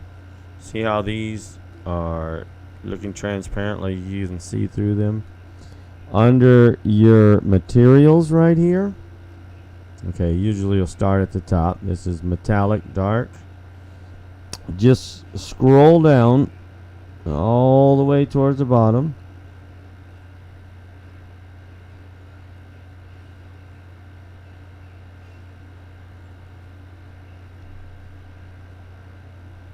All the way down to the bottom. And see where under settings, I'm sorry, I should tell you that. Under settings, click on that. And see right here under blend mode. Let me get a good angle where you can see this. Alright. It's on alpha blend. You can, sometimes it'll be on opaque also. Just go right here to alpha hash. Watch this. Come on, mouse, work. Boom. Solid. Now, just for good measure, I change the shadow mode to alpha hash. If I change it to alpha hash for the blend mode, I change it for the shadow mode too, but you don't have to. But there you go. Man, when I first started using Blender, I was getting frustrated because everything was turning transparent, and I couldn't figure it out. And I kept fiddling with it, and I couldn't. I just was like, why is everything turning transparent? All you got to do is change your blend mode, because what's happening is it's trying to push an alpha channel through also, and when it's doing that, the materials will look transparent sometimes, and then you just change it to alpha hashed.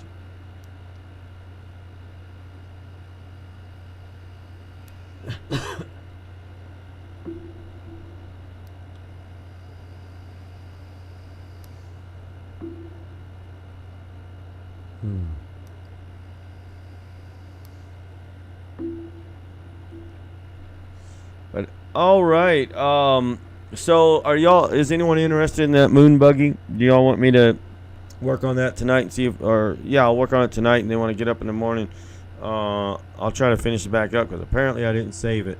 Let's go ahead and save this here. Here's our moon buggy, and I'm going to have to convert all these textures again, because, well, not convert the textures, but unwrap all of these. At least it won't take as long as I don't have to convert textures.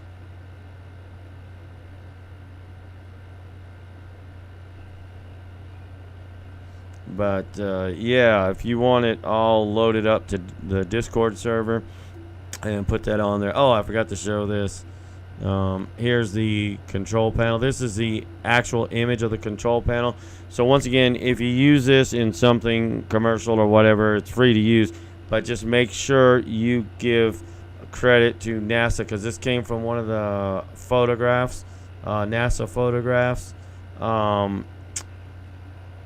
Apollo 17, I think. This is an Apollo 17 control panel. But all of this, see, none of them had this controller. None of them had this. Well, they had the control panel, but there was nothing on it, and I just wanted something on it. But there's this red button. I don't know what this was for. I guess if they rest their arm on it, maybe it's a dead man switch. So if it's not pressed, they can't use the controller. But that's the controller there.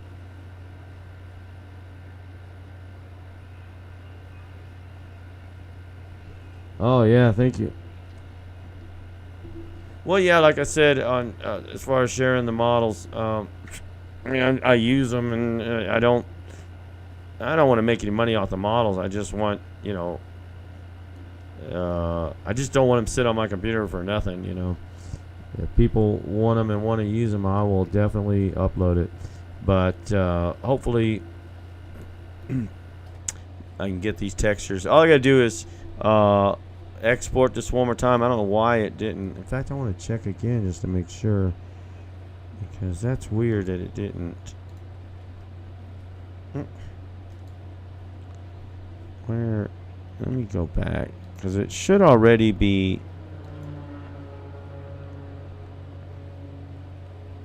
There's a lunar buggy model. Can't believe it's not here. I saved it. Yeah, it's not in here.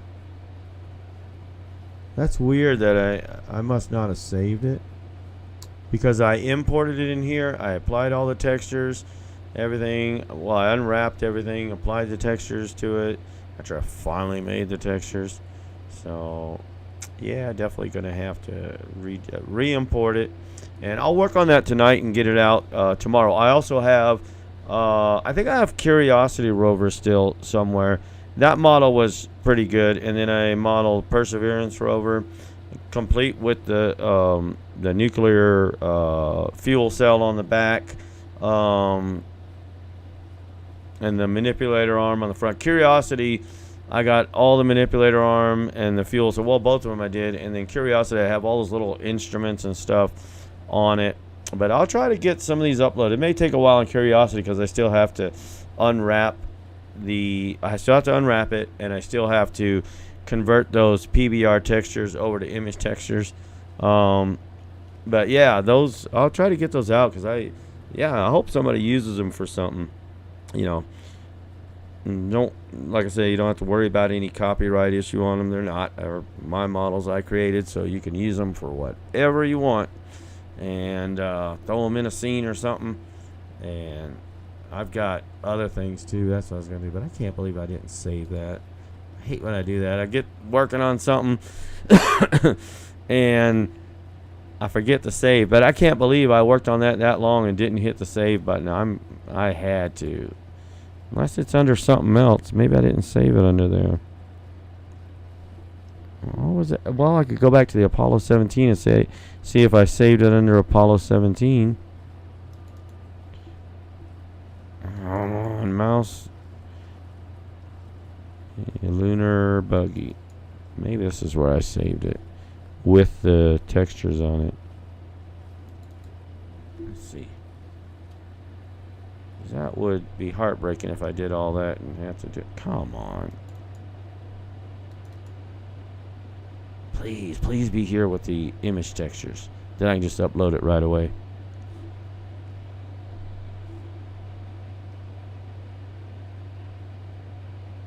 Let me close this other one. It's gonna run slow. Oh Jesus, yeah, I gotta close something.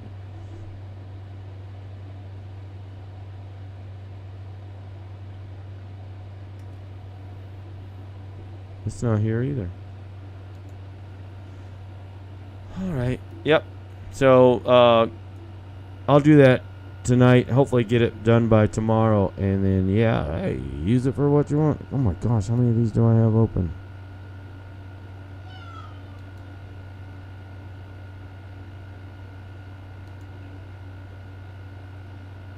Surprised my computer didn't crash.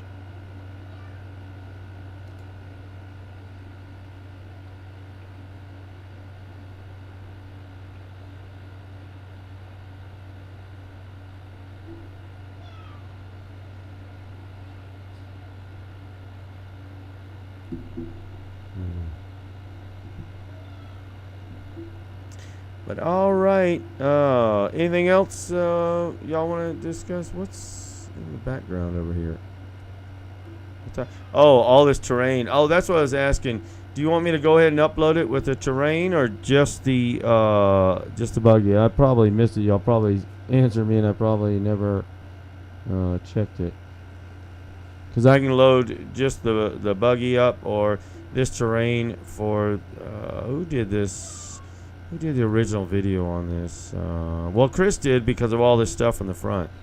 This was all that weird looking stuff on the moon that was in the Apollo 17, where we had the astronaut footprints coming through here, and we had all these little objects. This wasn't that long ago, I don't think. I don't think we did that long ago. But all these objects, I can load up all the objects. And like I say, hopefully I can get that out by tomorrow. All these are PBR textures. So it'll take a little bit to get some of these unwrapped and textured, but I can do that. Just the buggy? Okay. Yeah, I forgot to look back at the chat. It's over here on the right monitor. So y'all probably answered that before, but But yeah, okay. So just the buggy. I'll load up the buggy. Like I say, it should be already unwrapped. No, I mean I gotta unwrap it, and then the texture should apply pretty good, and they'll come out looking about the same, almost exactly the same. I think I put some noise in the fender too to make it, to break up the color a little bit. Put some noise in it. I did not rig it for animation, but it's not hard to rig them if you want to rig a model. Just use the car rigging and it'll pretty much work.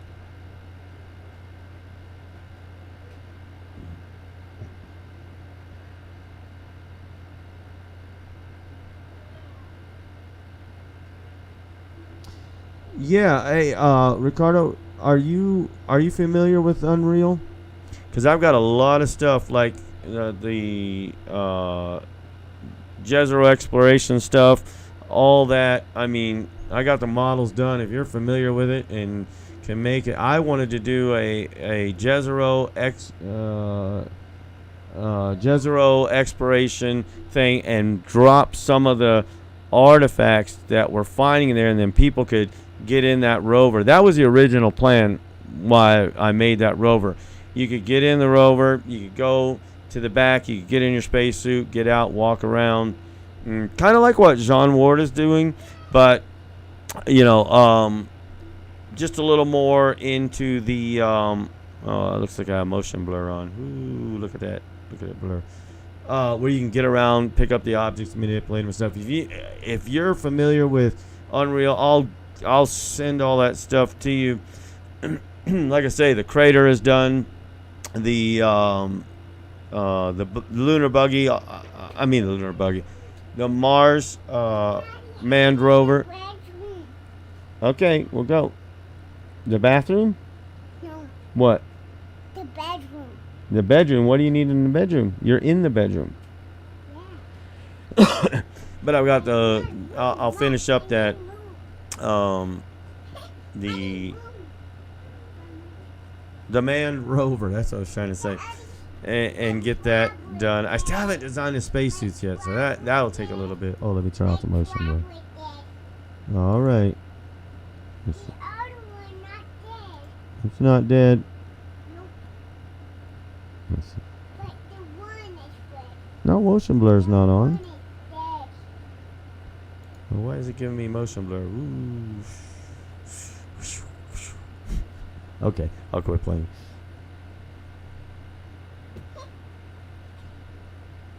Oh, okay. Well, like I say, if you want any models or something, I'm gonna upload this one, but yeah, I've got models if you want them, because I just won't take the time to do it. To actually, I was going to, and then I kept realizing I've got a lot to learn with Unreal Engine, but I can do the modeling part.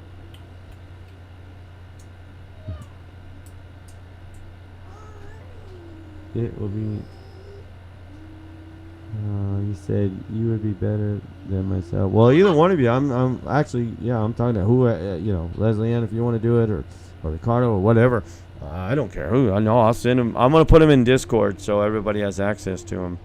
Since Ricardo was nice enough to create that 3D model one, I'll start uploading models to it, especially when we finish videos and stuff, and all that stuff will be, no licensing on it. No, you won't need any licensing. Like I say, they're all my models, so no one can say you're in any kind of violation for using it. So, and I'll put that in the description on every one. That's why I like to type that, so people know you don't need permission or anything to use it. Just use it. If you want to give a shout out to me for creating the model, that's great, but you don't even have to do that. I'll just put them up there.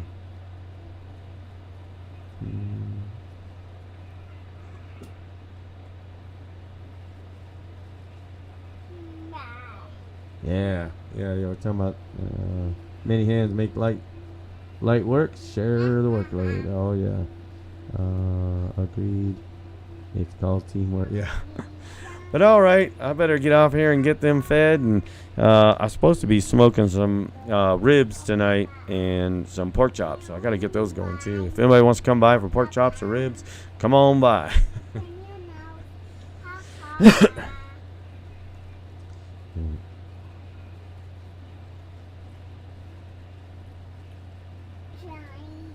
Oh yeah, like I say, no problem. My pleasure to do it. And there's actually some volumetric fog in here too. If I go to lighting, will you see it? There's a volumetric fog. Oh no, I gotta turn it on. It's under haze box. When you get the model, it'll be under haze box. Because when I looked at the image, the sun. Where did I put the sun? Oops. Anyway, the sun, way the sun was coming down. I don't even know where I put it. Where are you? That's fill light. Where's the sun? No. Come on, mouse. What? Oh, there it is. So there's the sun right there. And I thought it would give me enough glare and stuff, but it wasn't. So I added some volumetric fog. So there you go. It's that looks pretty good right there. And then, like I say, so I'll just upload the buggy without the lighting. Hey, no problem, Leslie Ann. You said thanks for your cake. Yeah, well, see, if I was over there, I'd get you a real cake, but I'm stuck half a world away, huh? All right. Well, hey, you guys have a great night, and give me till about tomorrow on this buggy, and I'll get that put up there. All right.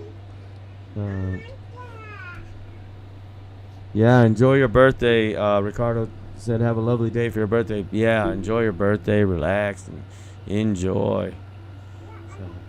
So. All right, well, you guys and gals, I remember to say gals this time, y'all have a great night. We will see you next weekend. During training, I'll be working Monday through Friday, so it's either just this week or it might be for 2 weeks for the training, since it's a job I already did. I don't know how long the training will be, but then I'll be on that 4 on and 4 off, so I'll make sure I at least get a video or 2 out during this training time, and then when I'm on that 4 on 4 off, I got 4 days I can model and put videos up. So all right, you guys take care of yourselves, have a great one, and we shall see you on the next video. If I can get over here to, yep, there we go.